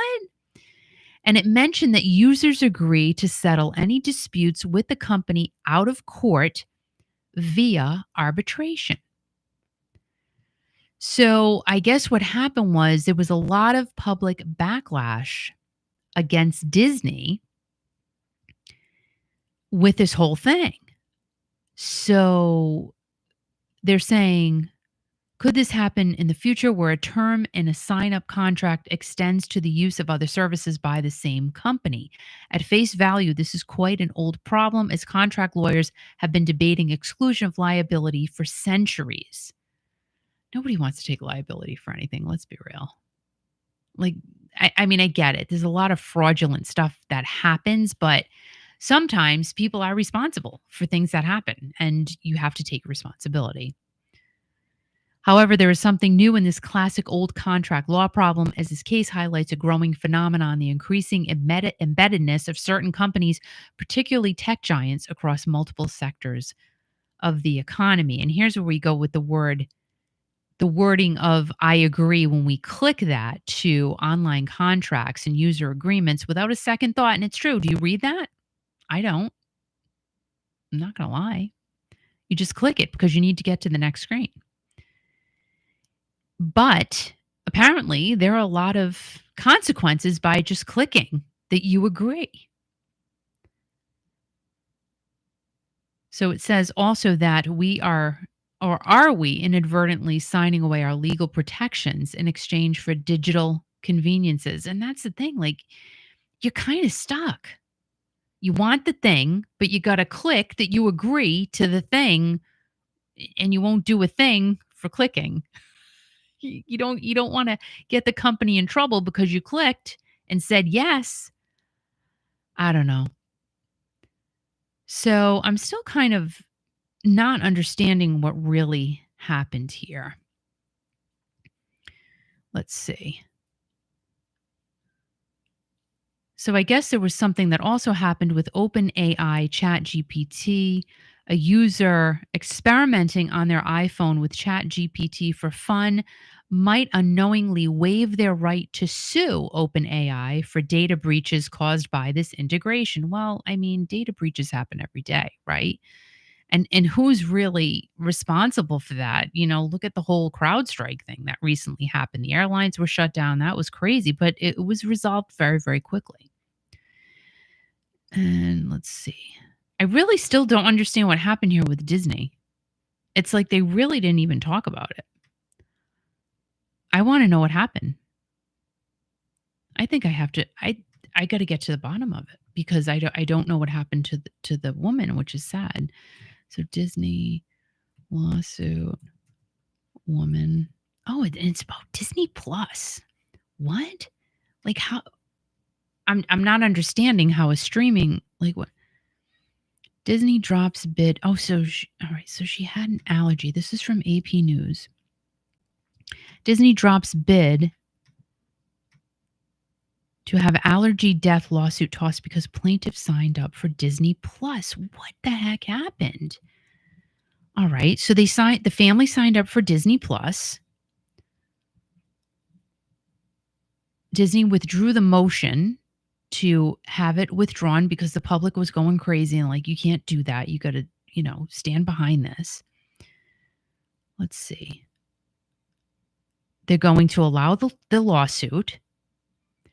Okay, and the lawsuit was brought by the husband of a New York doctor. So she was a doctor who suffered a fatal allergic reaction after eating at a restaurant in Disney Springs to proceed in court. Okay, so this isn't about, wait a minute, what does Disney Plus have to do with it? I'm so confused. So let's see. At Disney, we strive to put humanity above all other considerations, he said in the Monday night statement. With such unique circumstances as the ones in this case, we believe this situation warrants a sensitive approach to expedite a resolution for the family who have experienced such a painful loss. What happened?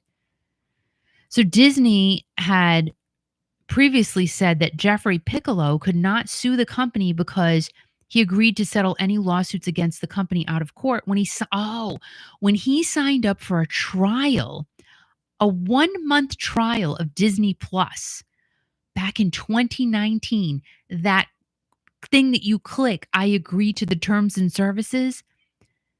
That's what this is referring to. Oh my gosh.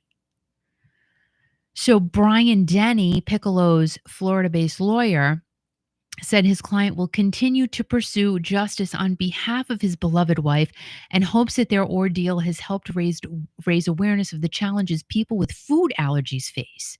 Like, what the heck does Disney Plus have to do with the fact that she died from one of their restaurants? Oh my God.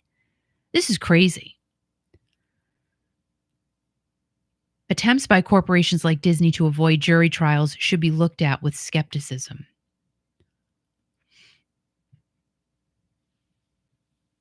In a response filed earlier this month, Denny had argued that it was absurd to believe that more than 150 million subscribers to Disney Plus have waived all rights to sue the company and its affiliates in perpetuity because of language buried in fine print. There you go.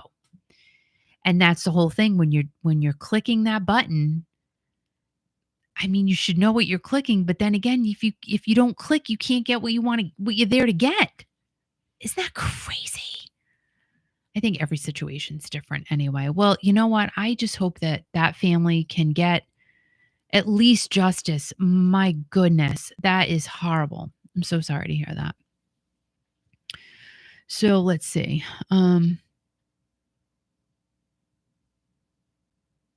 So Patty said, I think she agreed not to sue Disney in the Disney Plus, but then wanted to sue Disney for the allergy thing. Well, I guess she passed away. It was her husband that's suing on behalf of his wife because she died of an allergy. She got a food allergy at one of Disney's restaurants. And I don't know what that has to do with Disney Plus. Like, I really don't. Just crazy. And Eunice said allergic to what? I wonder. I don't know. It didn't say. Both articles didn't say. It's true. You got to check the fine print. You have to check the fine print, but I can't even see it. That's the problem. And let's be real, guys. We're all humans and we're all in a rush. And we're all just going to click the yes button, right?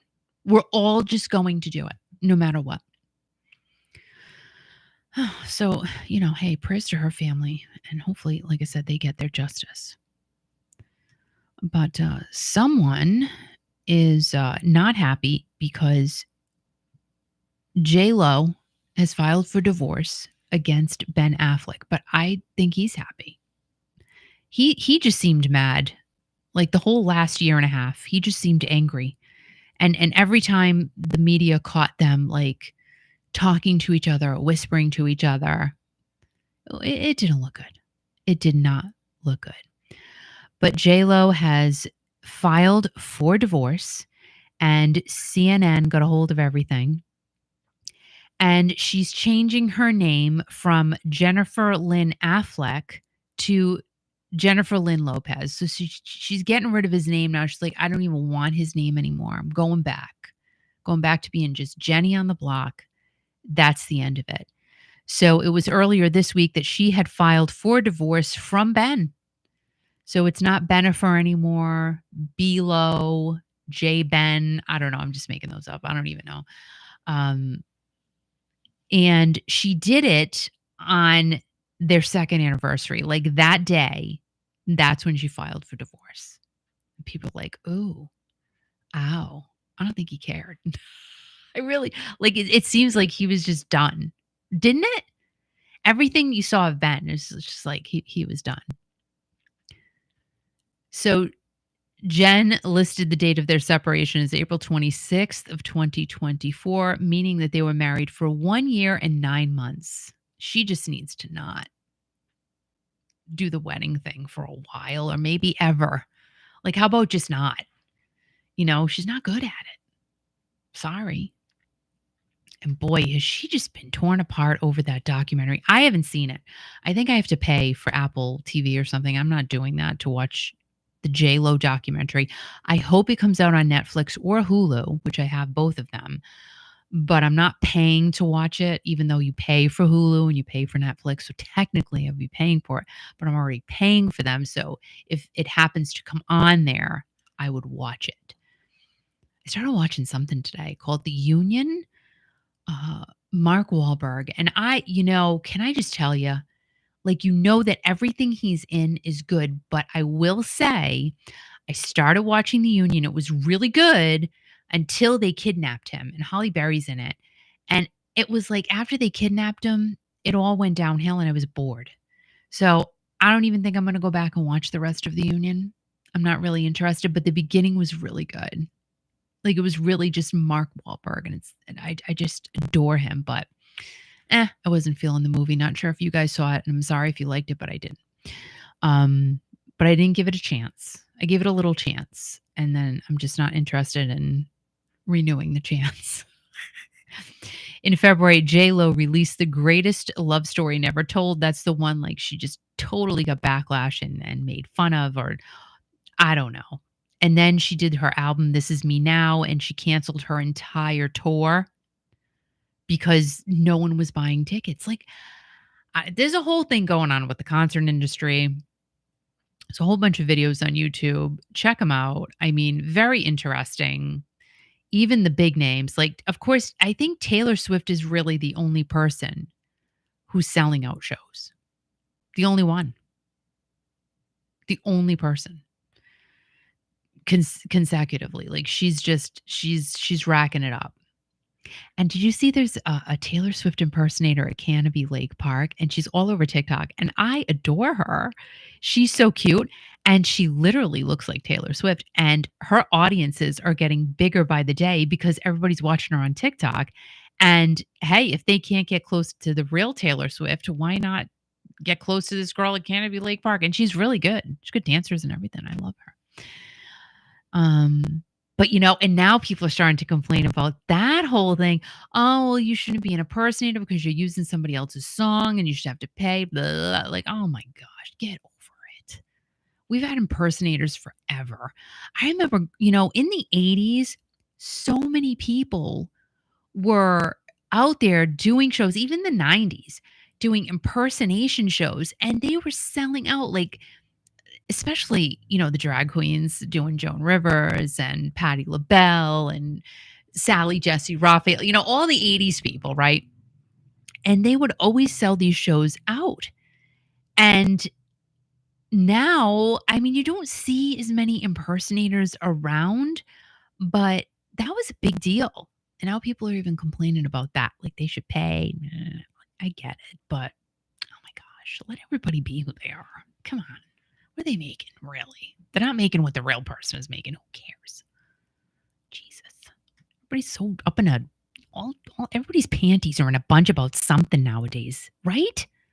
Gosh, get over it. Anyway, back to Bennifer, which is now just Jennifer and Ben. They're done. And they met 20 years ago, more than 20 years ago. And they're all going to get married like back in the day. And then the wedding was called off. And then he married Jennifer Garner, and J-Lo married 5 other people in between. And then they reconnected. And yeah, it just wasn't good. So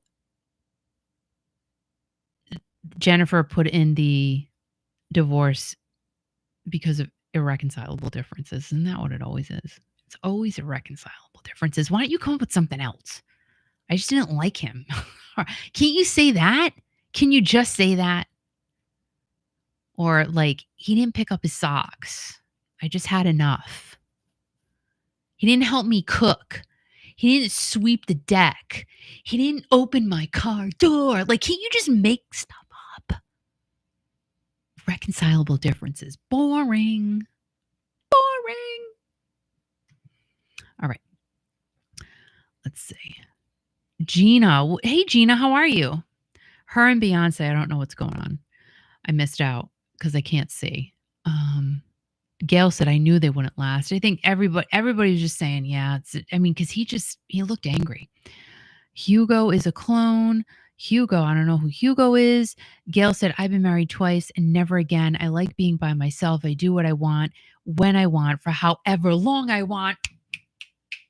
There you go, Gail. Go to Dollar Tree by yourself. Just do the thing.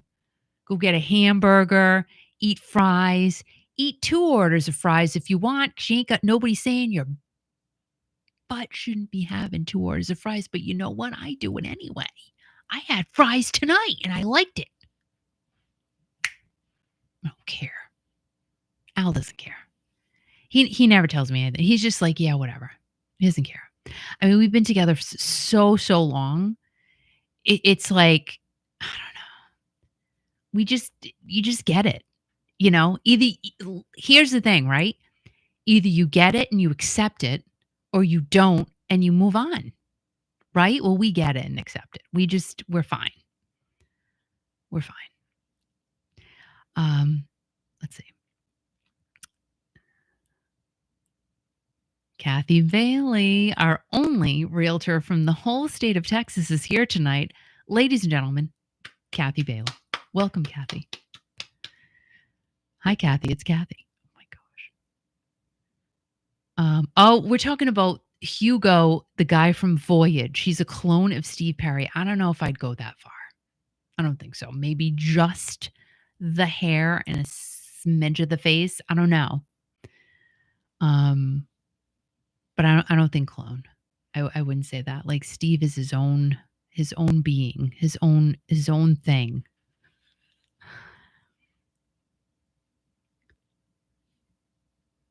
Oh my gosh, Deej. Sending you love. Yep, Kathy Bailey's in the house, everybody. Whoop, whoop. Deej said yes, the fake Perry. Deej. Yeah, I don't think he's not a clone. I mean, again, there were some features, and is that the guy that everybody thought was performing on New Year's Eve? Was it Hugo? I'm sure he's a very nice man. But is that the guy? And when everybody was going through that whole thing, oh my gosh, Steve Perry was out on New Year's Eve. Like, guys, clearly that is not Steve Perry. And people were literally, oh my gosh, I would have died if I was there. Like, doesn't look anything. I mean, again, similarities, but it's not Steve Perry. Come on.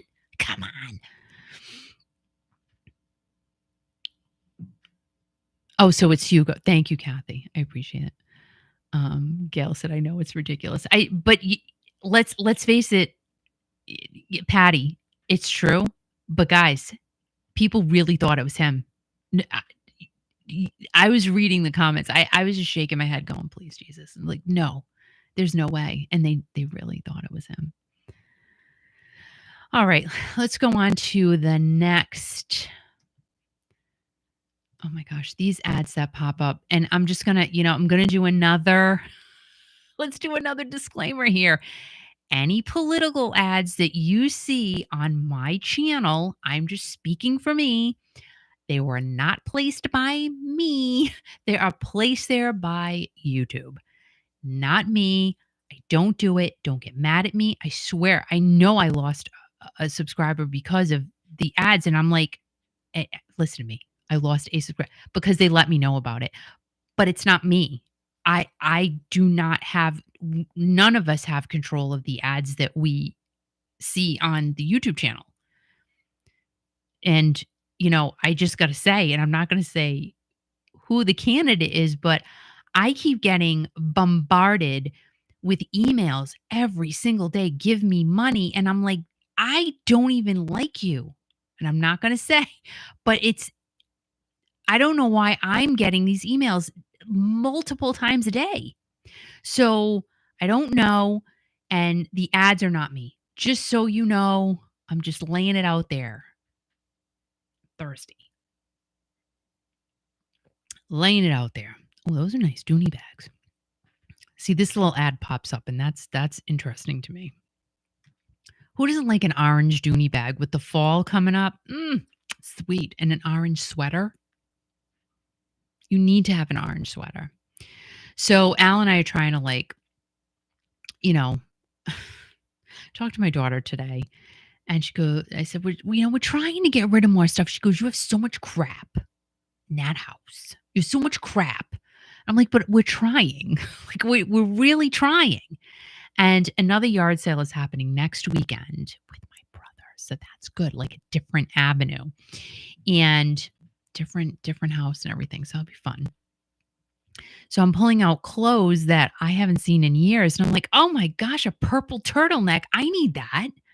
I've been wanting a purple turtleneck, but you never see them anywhere. So now I have one and a couple of orange sweaters that I didn't know where they went. Found them. So that's good. That's exciting. Now, it's not really exciting to anybody but myself. But like when you find something that you haven't seen in years and you go, I wondered where that went. Like, do you get excited about that? But then there were some things he pulled out, and I said, "Just get rid of it, please, Jesus. Just get rid of it. I can't." So there was like both ends of the spectrum. Rumor Willis gives a health update on her dad, Bruce, and we really have not heard from the Bruce Willis camp in yet some time. So, Rumor Willis updated fans on the condition of her dad, Bruce Willis, as he continues to live with frontotemporal dementia. She said he's doing great. She put it on her Instagram story. And she said, "I love him so much. Thank you." The 35-year-old actress shared the update over a photo of her holding hands with Bruce, who is 69 years old. He retired from acting in March of 2022 when his family revealed he had been diagnosed with aphasia, a rare form of dementia that causes people to have trouble speaking and remembering information. And there have been some really cool pictures released of Bruce, and there's one right now of let's share it because this is such a sweet picture. Let's see here. Isn't that cute? So there's Bruce with Rumor and her baby.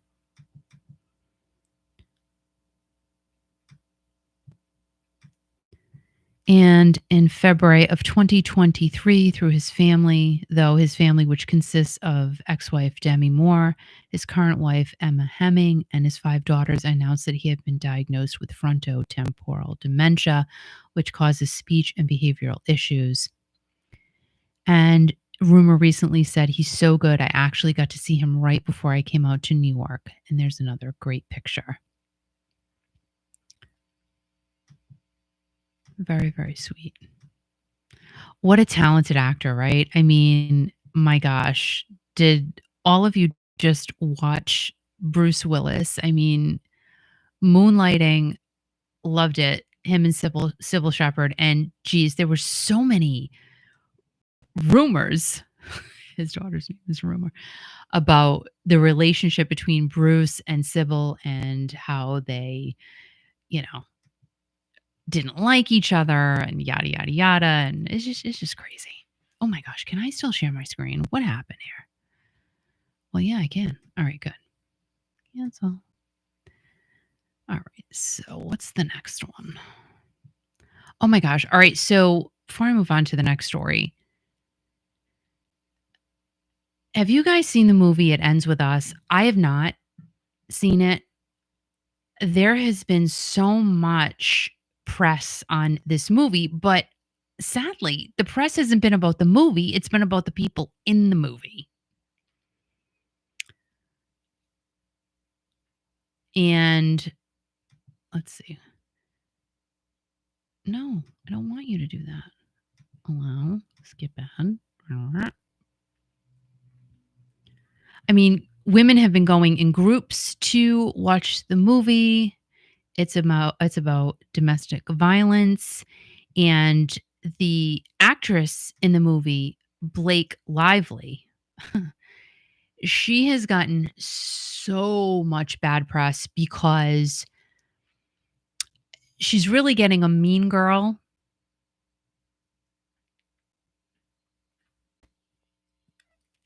definition, personality of that thrown on her. And there's a lot of stuff to really back that up.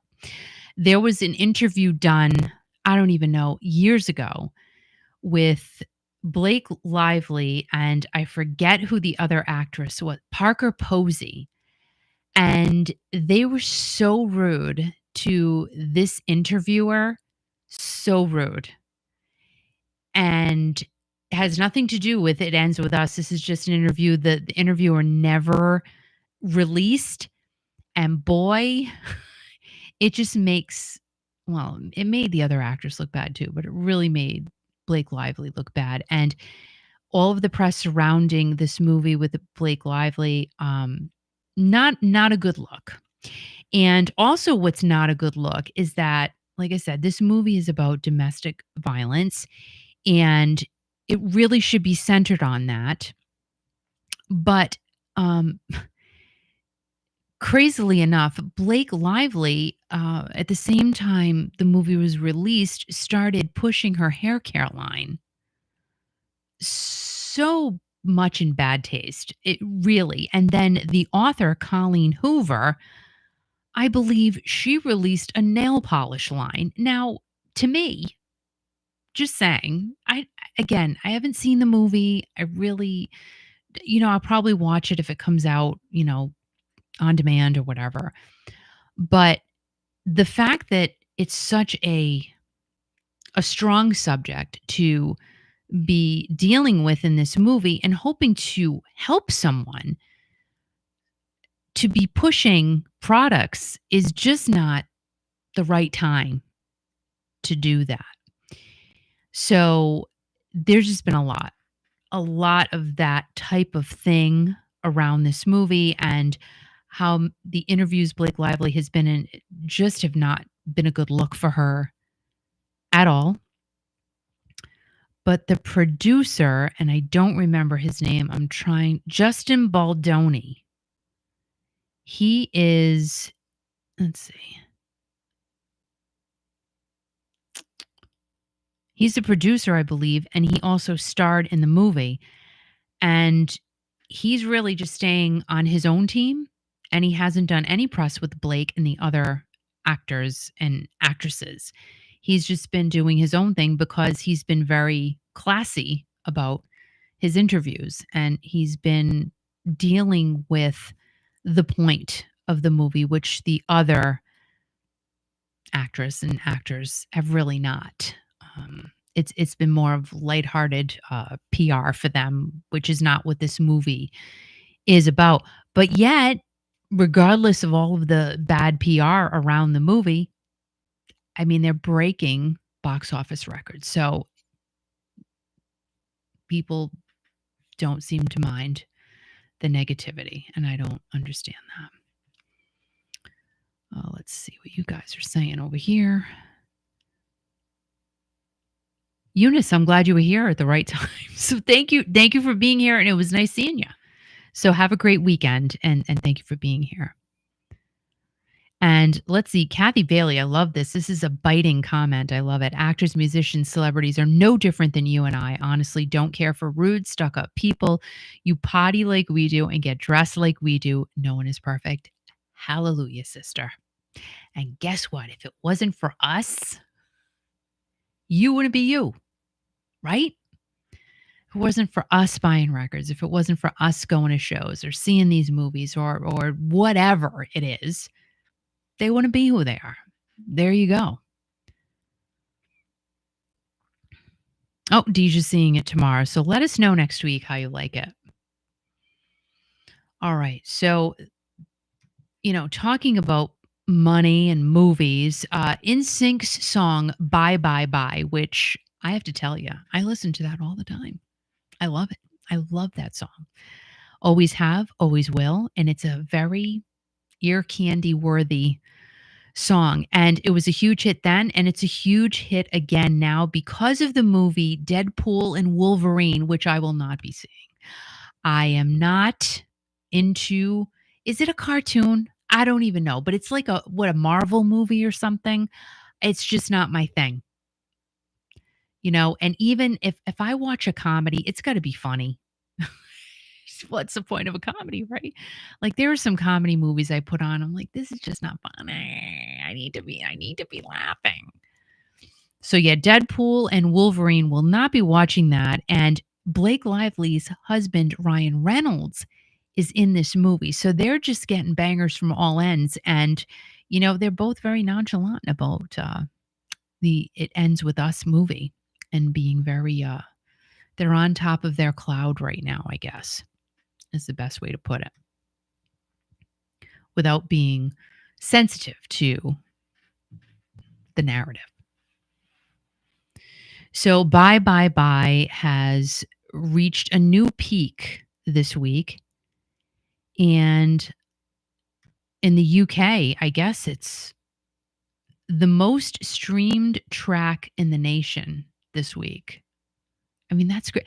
Isn't it crazy how these movies bring back these songs? Like in that movie, The Union, with Mark Wahlberg I was talking about a little while ago. It's on Netflix right now. It's a new release. Great soundtrack. Bill Withers' Lovely Day. Oh my God. Like, that song is such an awesome, like every time I hear that song, a lovely day. I'll sing in the background. A lovely day. He's lovely day. Lovely day. A lovely day. Like I love that song. That's in the movie. And there were a couple of other songs. I'm like, oh my God, the movie's got a great soundtrack up until it gets boring, but great soundtrack. And that's the cool thing about movies today, bringing back the music that we loved back in the day. And it's making these songs successful again for these artists, which is just so neat. And NSYNC is going through, I mean, total resurgence since they started going back on the road. But now this has catapulted them even more. And those guys look good. Can I just tell you that? They look good. Boop. Like they are just, dude. Is it Donnie Wahlberg? The one that's married to Jenny McCarthy? Like he is just fitter than a fiddle. Like he is just looking spanky, just adorbs. And those guys have kept themselves in shape, on point, dancing, doing what they got to do, and people are loving their shows. Loving their shows. I love and sing. Bye, bye, bye. I don't want to be a fool for you. Just another player in this game for two. Yeah, so good. So good for them. Good for them. And did you know a woman tried to steal Graceland? How does one do that? I would like to know. Let's find out. Let's find out how a woman went to jail for trying to steal a whole property. Like, you can't do that. Come on. But she tried, and I don't know what happened, but I saw this. I said, hey, what's going on? So the Department of Justice claims that Lisa Janine Finley used several aliases, established a fake lending firm, and forged documents to try to take the property from the Presley family. Like, dude, come on. These people are crazy. Like, there's so many crazy people out there. What are you thinking? Did you think you were going to get away with it? Really? This high-profile piece of property. Did you think you were going to get it? Clearly, she thought she was going to. So, let's see. Lisa Janine Finley of Kimberling City, Missouri, was arrested Friday on charges of mail fraud and aggravated identity theft connected to her alleged plans to steal the Graceland estate from the Presley family. I mean, it's not funny, but it's just funny saying it because who thinks of these things? You know what? Like one day she's at Five Guys, and then she decides she's eating her burger, the fries a little soggy, and she's going, you know what? Maybe I'm going to steal Graceland. Then I won't have to go to Five Guys anymore. I could go to Burger King. I don't know. No, Shake Shack, actually. Shake Shack. They're the bomb. They have got, girl, their burgers. I have not had one since I told you. But, I've been thinking about it. That classic smokehouse burger. And they gotta get a coffee shake. Can I just, Shake Shack, please get a coffee shake. I thought you had one, but you don't. At the one near me anyway, you only have vanilla and chocolate and strawberry. I'm not having a strawberry shake because it'd be way too sweet, even though I like strawberry ice cream. But I would really appreciate if you got a coffee shake on your menu. Thanks. Let me know when you do it because I will be all over it. I will get it. I will drink it and love it with a smokehouse burger, which is so... the sauce on that burger with the crispy onions, aka onion rings. Oh, so good. So good. And just like the juices drip out of it. Fries, not so much. Shake Shack is just the fries were not to my liking. I'm not saying they were bad, but they were just not up to my my fry par. Anyway, so Finley fabricated false documents, and these documents said that the late singer's late daughter, Lisa Marie Presley, pledged to sell the Memphis property to repay debts. So if Finley gets convicted, she could, oh my gosh, face a mandatory minimum of 2 years in prison for aggravated identity theft, as well as a maximum of 20 years in prison for mail fraud. You know she's not going to prison for 20 years if she gets convicted. I mean, even 20 years isn't long enough doing stuff like that. Finley, who's 53 years old, used several aliases, including Lisa Holden, Lisa Howell, Gregory Nassoni. So she was a boy too. Kurt Nassoni, Lisa Janine Sullins, and Carolyn Williams is part of the scheme. Representatives for Priscilla Presley and her granddaughter, Riley Keough, did not immediately respond to Entertainment Weekly's request for comment. Dear Lord. Oh, so she forged Lisa Marie's signature. And she also published a fake foreclosure notice in the Memphis newspaper, The Commercial Appeal, stating that Nassani would put Graceland up for auction. The document also alleges that after the scheme was uncovered, Finley falsely told the Presleys, plus the media and the court, that a Nigerian scammer was responsible for the plot against them. No, because they knew it was you. They found out it was you. And then U.S. Attorney Kevin G. Ritz said that as a Memphian, I know that Graceland is a national treasure. The defendant allegedly used a brazen scheme to try to defraud the Presley family of their interest in this singularly important landmark. Of course, all homeowners deserve to have their property protected from fraud, and the Department of Justice will vigorously prosecute anyone who commits financial crimes or identity theft. Good. People get away with this crap. I don't know how they think they can get away with this crap. It's just crazy to me. Deej says, "Don't mess with my Elvis." Yeah, she tried to take Graceland. It's just crazy. Patty said, "Better lock up Graceland behind plastic like stores with dish soap." Isn't that nuts? Now they're locking up dish soap. Who knew? Thank you, Tanya, for that. I didn't know. And Deej says, "I am so glad Lisa Marie's daughter is keeping her attention on Graceland. Thank God." Gina said, "Their milkshakes are to die for." Now, Gina, let me ask you a question. So at Shake Shack, which shake do you get? Do you get the vanilla, the chocolate, or the strawberry? Now, they could have other shake flavors. I don't think so, though. I think those are the only 3 that my Shake Shack has. But if you know of any others, you let me know, because I would be interested. Maybe, like if you mix vanilla and chocolate, does that give you coffee? As a matter of fact, my friend Stacy brought over frozen vanilla ice cream last week, and I really hope Al didn't eat it all, because I'm craving ice cream right now. Like I need to have it. So I'm hoping Al didn't eat it, because I have a feeling he might have. He secretly does these things. So we'll see. Oh, Gina said vanilla all day. How about, like, do they do whipped cream or any special additives to the shake, like sprinkles, or no?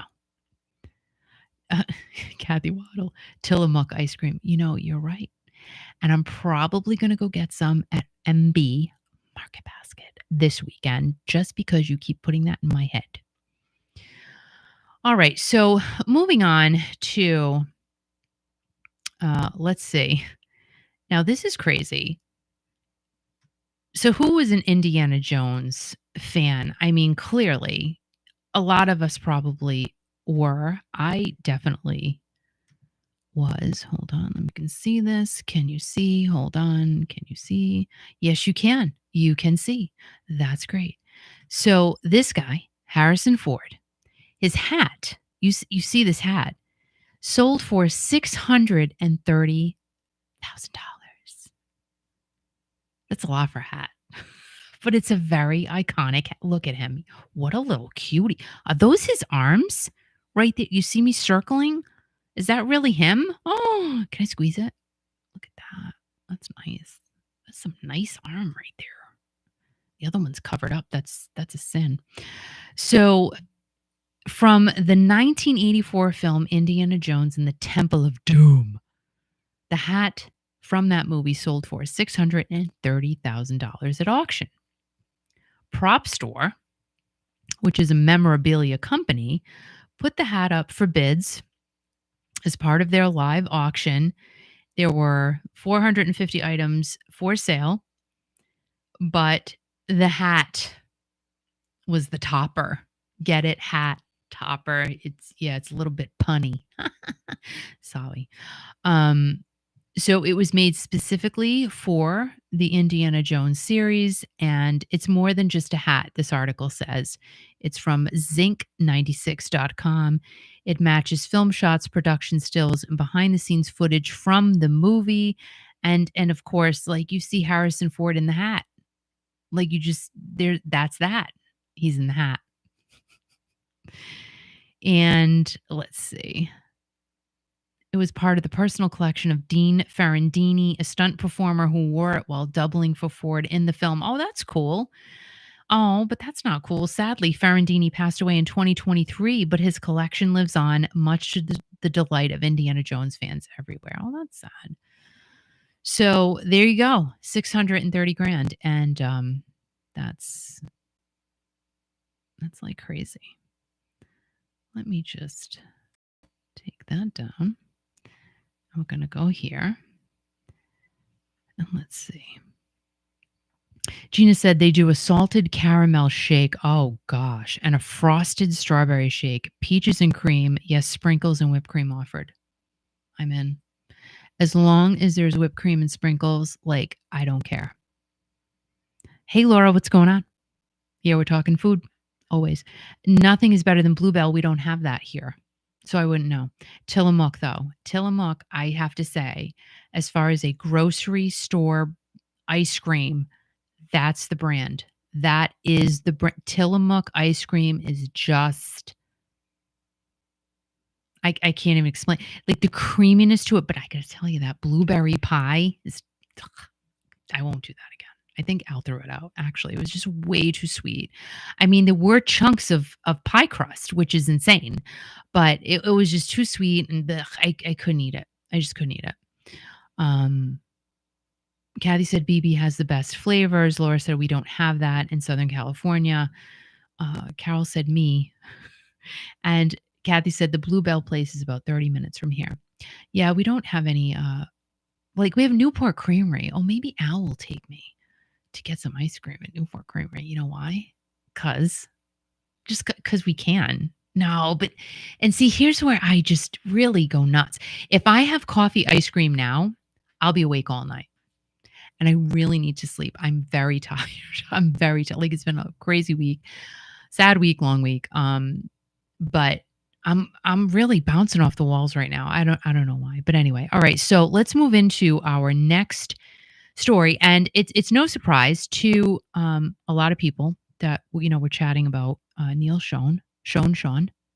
People correcting me on how if I say Sean, they're like, no, it's Sean. If I say Sean, people will say, no, it's Sean. So I don't know. I mean, he does have the two little things over it from what I've seen, I think. So Sean. So Sean. We'll say, I'll try to say it that way. But I get berated. Any way I say it, it doesn't matter. I get yelled at. So it's okay. But anyway, Neil, we'll just call him that right now, from Journey. We know that. He has decided to go along with Jonathan Cain's request to have a third party help resolve their growing differences. Now, I read this, okay, and I'm like, that's good. And I also think another thing that has been positive throughout this new lawsuit filed by Jonathan is that Neil has been kind of quiet. And I think that is good. Okay. Because the last time, if we recall, it was every day, every minute of the day, there was something being said. You was yelling at somebody, and it just, it's not good when you do that, because you're just releasing all of your feelings out in the public. And I get it. Like, they're in the public eye. But that's why sometimes you just gotta kinda rein it in and say nothing. And I have to say this is good, because it's not people are still fired up about it, but I don't think they're fired up as much as the last time because it's been kinda quiet. So that's very, very good. So this just came out. Ultimate Classic Rock put this out, and it was also on Neil's page. We know that Jonathan filed a lawsuit against Neil last month regarding finances, and Jonathan saying that Neil spent a lot of money, more money than he should be, out of, I guess, the Journey pot, Journey bucket. So, there's a lot of financial disagreements going on. A lot of disagreements going on, actually, allegedly, what it sounds like. But it's only Jonathan and Neil on the board. So it's kind of hard to come to a conclusion on anything when there's only two people. But now, okay, that's great. They're bringing in a third party. But here's the thing, who's the third party going to be? What if the third party secretly really likes Jonathan or secretly really likes Neil? And then you're going to have an impartial person. Like, who are you going to get? Who do they pick? How do they pick the impartial person? Where does this person come from? And how do they? You still have just Neil and Jonathan deciding who the third person is going to be. But if Neil and Jonathan disagree on who the person should be, where are you? Like, we just don't know. So Neil doesn't like the person and Jonathan does. Jonathan doesn't like the person and Neil does. Who how do we get there? I don't know. I mean, again, questions that I'm always, raising in my mind, like as these things are coming out. I'm like, well, who's picking? Who's doing? Who's the picker? And how is that going to happen? I don't know. Remember, we had games when we were kids and we just flick and spin the wheel. Maybe you should just have a little wheel. Go back to old school stuff, the game of life. Do a spinny thing or a flick thing, and you just have a wheel, and wherever it lands, okay. Or you have the people's names. You pick people, and then you just have them on a wheel. You flick it, and whoever flicks the name, I don't know, because then they both have to flick. So, anywho, so the third person they pick will be breaking tie votes, but I still see a problem with that because just how this whole thing was set up is crazy. It's just insane how it was just the two of them. I mean, and again, no one from the outside said, guys, in case of the event of something not working, this might not be a good idea. So I don't know. Anyway, so the lawsuit, per this article from Ultimate Classic Rock, also included allegations against Neil's wife, Mikhail. Both of them allegedly spending a lot of money, leading to insufficient funds to pay the production team and the band crew. And Jonathan had said that, there's a lot of internal strife happening, and they were arguing over who was going to fill in for Dean when he had to miss a show. And as I recall, in the lawsuit, the judge said, or somebody said, somebody's lawyer, I don't want to have to decide on who the drummer should be. Lots, again, craziness going on. So Neil did say that there was going to be something released last Monday at 5 p.m. Eastern time, I believe, as I recall, regarding the lawsuit, and it was going to be filed through the court. But he made this public statement saying that he agrees to have a mediator. And he said the latest round of legal action follows years of disagreements, which Sean freely acknowledges. And Neil said the following. Anyone who follows Journey will know that John Kane and I don't always see eye to eye on everything, or sometimes on pretty much anything, Sean said in a social media post. Recently, John Kane made a number of claims and slanderous accusations about me and my wife, and I can't stress enough how much it upset me and how wrong they are. I am determined to take the high road and push all this aside for the moment, to focus on our fans, the tour, and all who give so much to make things happen.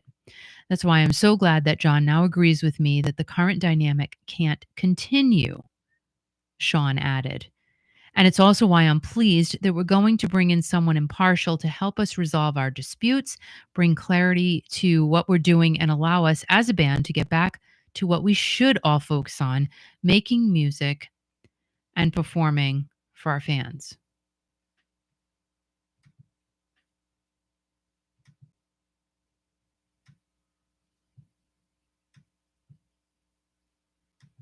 And Neil pushed back on Jonathan's accusations of overspending, saying that his expenses were, quote, all approved in our budget. Responding to fan questions about burning through as much as $10,000 a night while on tour, Sean replied in a since deleted post, BS, and what do you care? I pay for it. Well, the sad thing is, everybody, it's not even like people generally care. It's just that it's all out there. So people are going to talk about it. That's what, it's what you do. You just talk about it because it's in our face. Like it's all out there. So, people are going to ask questions, and they're going to wonder what is really behind this whole thing. So he also said that he's the original and only founder in Journey that's been there from the very early inception in 72. And he noted that he'd played on every single show, never canceled once, and co-wrote and played on every single album, while more than once claiming to have hired Kane in the early 80s. Now, they did cancel their UK and Ireland tour. And a lot of the media posts are saying they canceled because of the lawsuit, but I don't know if that's it, because there was a post, and let me pull it up here. I don't have it on my laptop, but let's see. I did have it on my phone.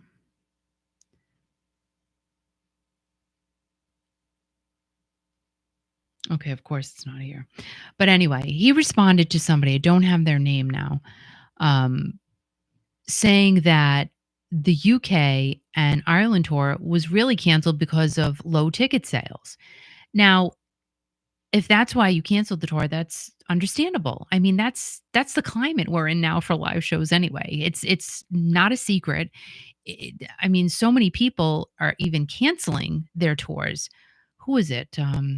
Somebody else just canceled a tour. I don't have it. It's a new person, so I wouldn't know off the top of my head who the group or artist is, because it's somebody current. And I know Lady Gaga, but I don't know a lot of these current artists. I just don't.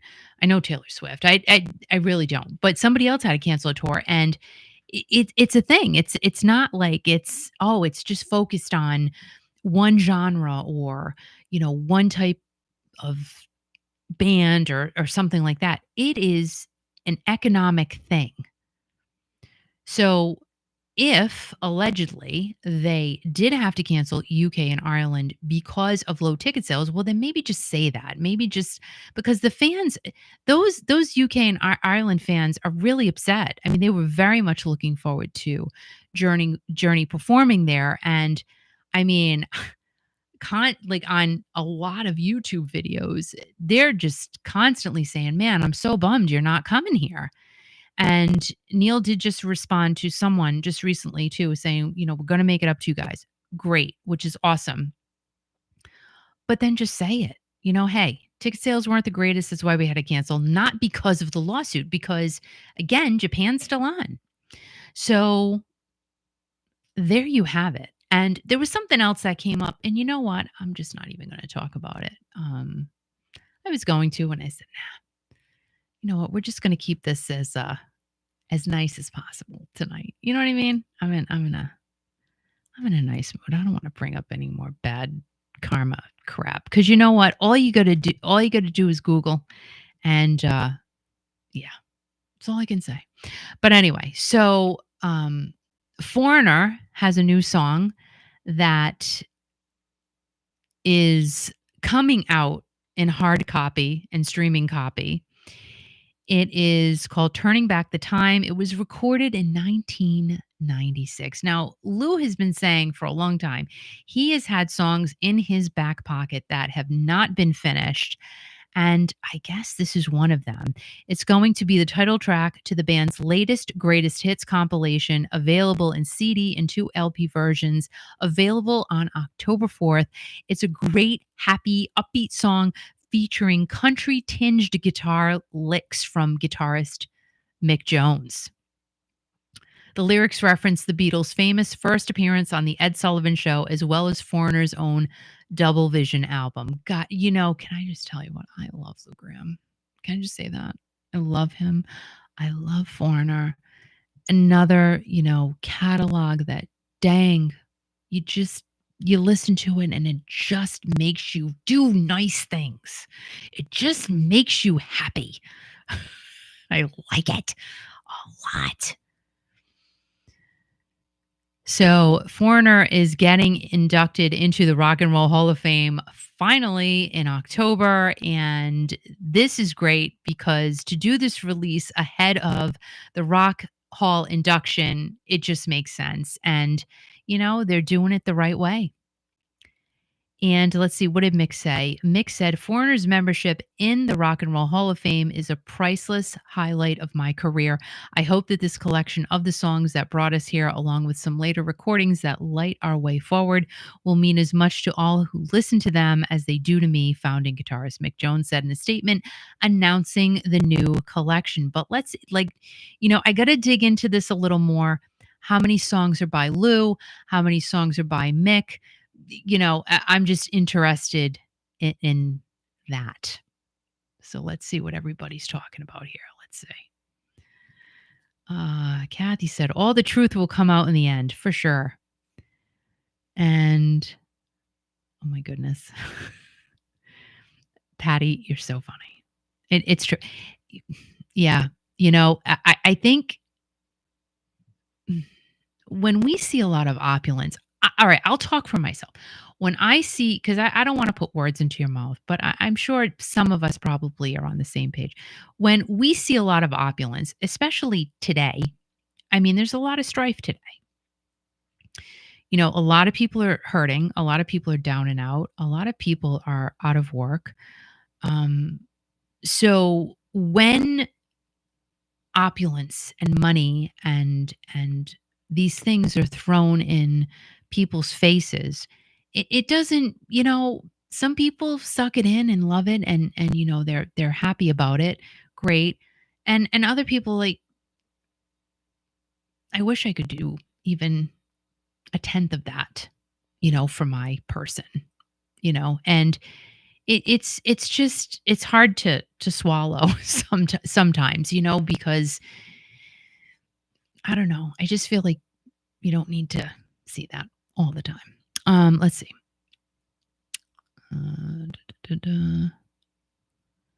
So Kathy Waddle said, REO Speedwagon and Train will be in Dallas on Monday, and there are so many empty seats. Again, that's just the climate. That's, there's nothing you can do about it. Are people going to pay their mortgage or go to a concert? I think they're gonna keep a roof over their head right now. It's, it is what it is. And I think we're gonna start seeing some of these bands playing smaller venues, which is fine. Actually, it's better for the fans because then you get you're better off with your favorite band in a smaller venue. The ticket prices are less, and you're experiencing these bands in a smaller venue. What's better than that? Nothing. Nothing. And Patty said, "Wow, all the shows I've been to in my area are sold out." Maybe it depends on the area too. I I'm going according to what I'm reading. I mean, and I've also watched there's a bunch of YouTube videos out about it. Just what I'm hearing, and again, you can't. I mean, can you really believe everything you hear and see? No, you're not supposed to, but there is truth to some of it. Let's be honest. I mean, if you've got people canceling shows, clearly there's a reason for it.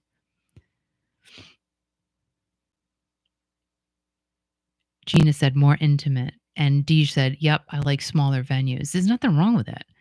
And Deej says they have some decent bands at the casinos here. Yeah, the casinos are big draws for bands. And I have to say, like Foxwoods, Mohegan Sun, their arenas are good sizes. I mean, they hold a lot of people. I think the Mohegan Sun Arena, I think is 7,000 people. But in terms of, maybe another arena would be 50,000 people. Well, 7,000, you still got a good seat. Even if you're in the cheap seats, you're still getting a good show. You know what I mean? You're not as far away. So I don't know. I think 2025 is going to be a bit different. I think we'll see a little bit of change. Who knows? Who knows? Just a speculation. I don't know. I know nothing. But what I do know is I need some ice cream. So I have to say, and I do know that I love you guys. And again, this show is dedicated to my little baby girl, Mittens. I love her so much. And I will say also, Mittens loved when I sang, and I will sing a song in honor of Rick Springfield's birthday because Rick Springfield is 75, and that's insane because he does not look a day over 22. No, it's not true. I mean, he doesn't look 22, but he looks pretty damn good for 75, don't you think? So this is for Rick Springfield. I'm so stupid. I literally wrote this in a 30-second time frame. So here we go. Ready? I know. I really have problems. Ricky is a friend. Yeah, we know he's been around a long time. He's been around so long, we just don't know how. Ricky's got himself a day, and it's a big one. Oh, wow. What are you doing? All right, I have to start this again because something just happened here. Let's see. Something just happened. Of course. All right, I'm going to start my song again. Ready? Ricky is... What is going on? Something's happening with my... Oh, for God's sakes. All right, here we go. All right, I'm going to start again. Ready? I'm really starting again this time. Ricky is a friend. Yeah, we know he's been around a long time. He's been around so long, we just don't know how. Ricky's got himself a day, and it's a big one. Oh, wow. And we are watching his washboard abs. And he works out all day, we just know it. Yeah, he runs around like he's 26. But you know what? He's not. My name is Rick, and I am 75.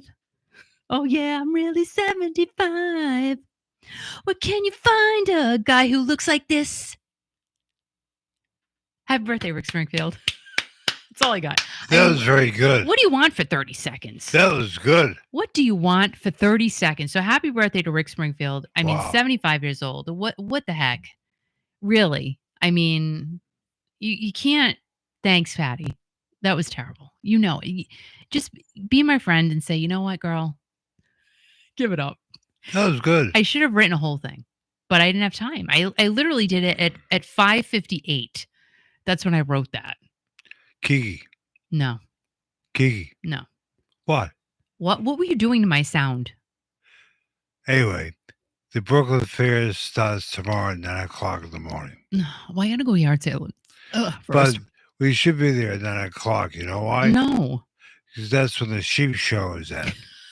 The sheep show. And immediately following the Brooklyn Fair is the cow show. Moo. Here's the thing. The Brooklyn Fair is so cute and it's so nice. I'm just trying to plan out what I want to eat. I mean, I think they do have strawberry shortcake, but I don't know how good will it be at the fair? I don't know. But you had it there one year, didn't you? No, I don't think so. Did I? Yeah, some fair we went to. Well, always the Foster Fair, but I didn't no, get it this year. one year you did get it from the Brooklyn Fair. Did I? The two ladies with Christians wrapped around their heads. Yeah, younger girls. Really? The girls at Foster Fair are like over 70 years old. But yeah, I remember getting it there one year. I don't remember. But anyway, I'm excited. So if you guys live near Connecticut, go to the Brooklyn Fair. It's really nice. And I'm excited. I am. All right, Al, say goodbye. Goodbye, Al. Good night, Kiki. Did you say something about ice cream? Yeah. Me too. See? I don't know what it is. Vanilla shouldn't be as bad though, because it's not like caffeinated. I cannot get coffee because that would be awake all night. I would be awake all night. But guys, again, thank you so much for being here. Thank you so much for your love and prayers for Mittens this week. Thank you for your support. Thank you for listening to Kiki.fm. Download the app. It's free and it's awesome. Best classic hits and classic rock anywhere. Go ahead, subscribe to the channel if you have not already. Hit the like button. YouTube really, really likes that. Thank you for commenting because YouTube really likes that too. And thank you for being you. Thank you for being you. We love you guys so, so much. What a community. What a community we have here. Seriously. Seriously. You guys are the best. So I love you, love you, love you. Mwah. Have a great weekend, and I will see you soon, guys. Bye. Thank you. Thank you, thank you, thank you. Bye, guys.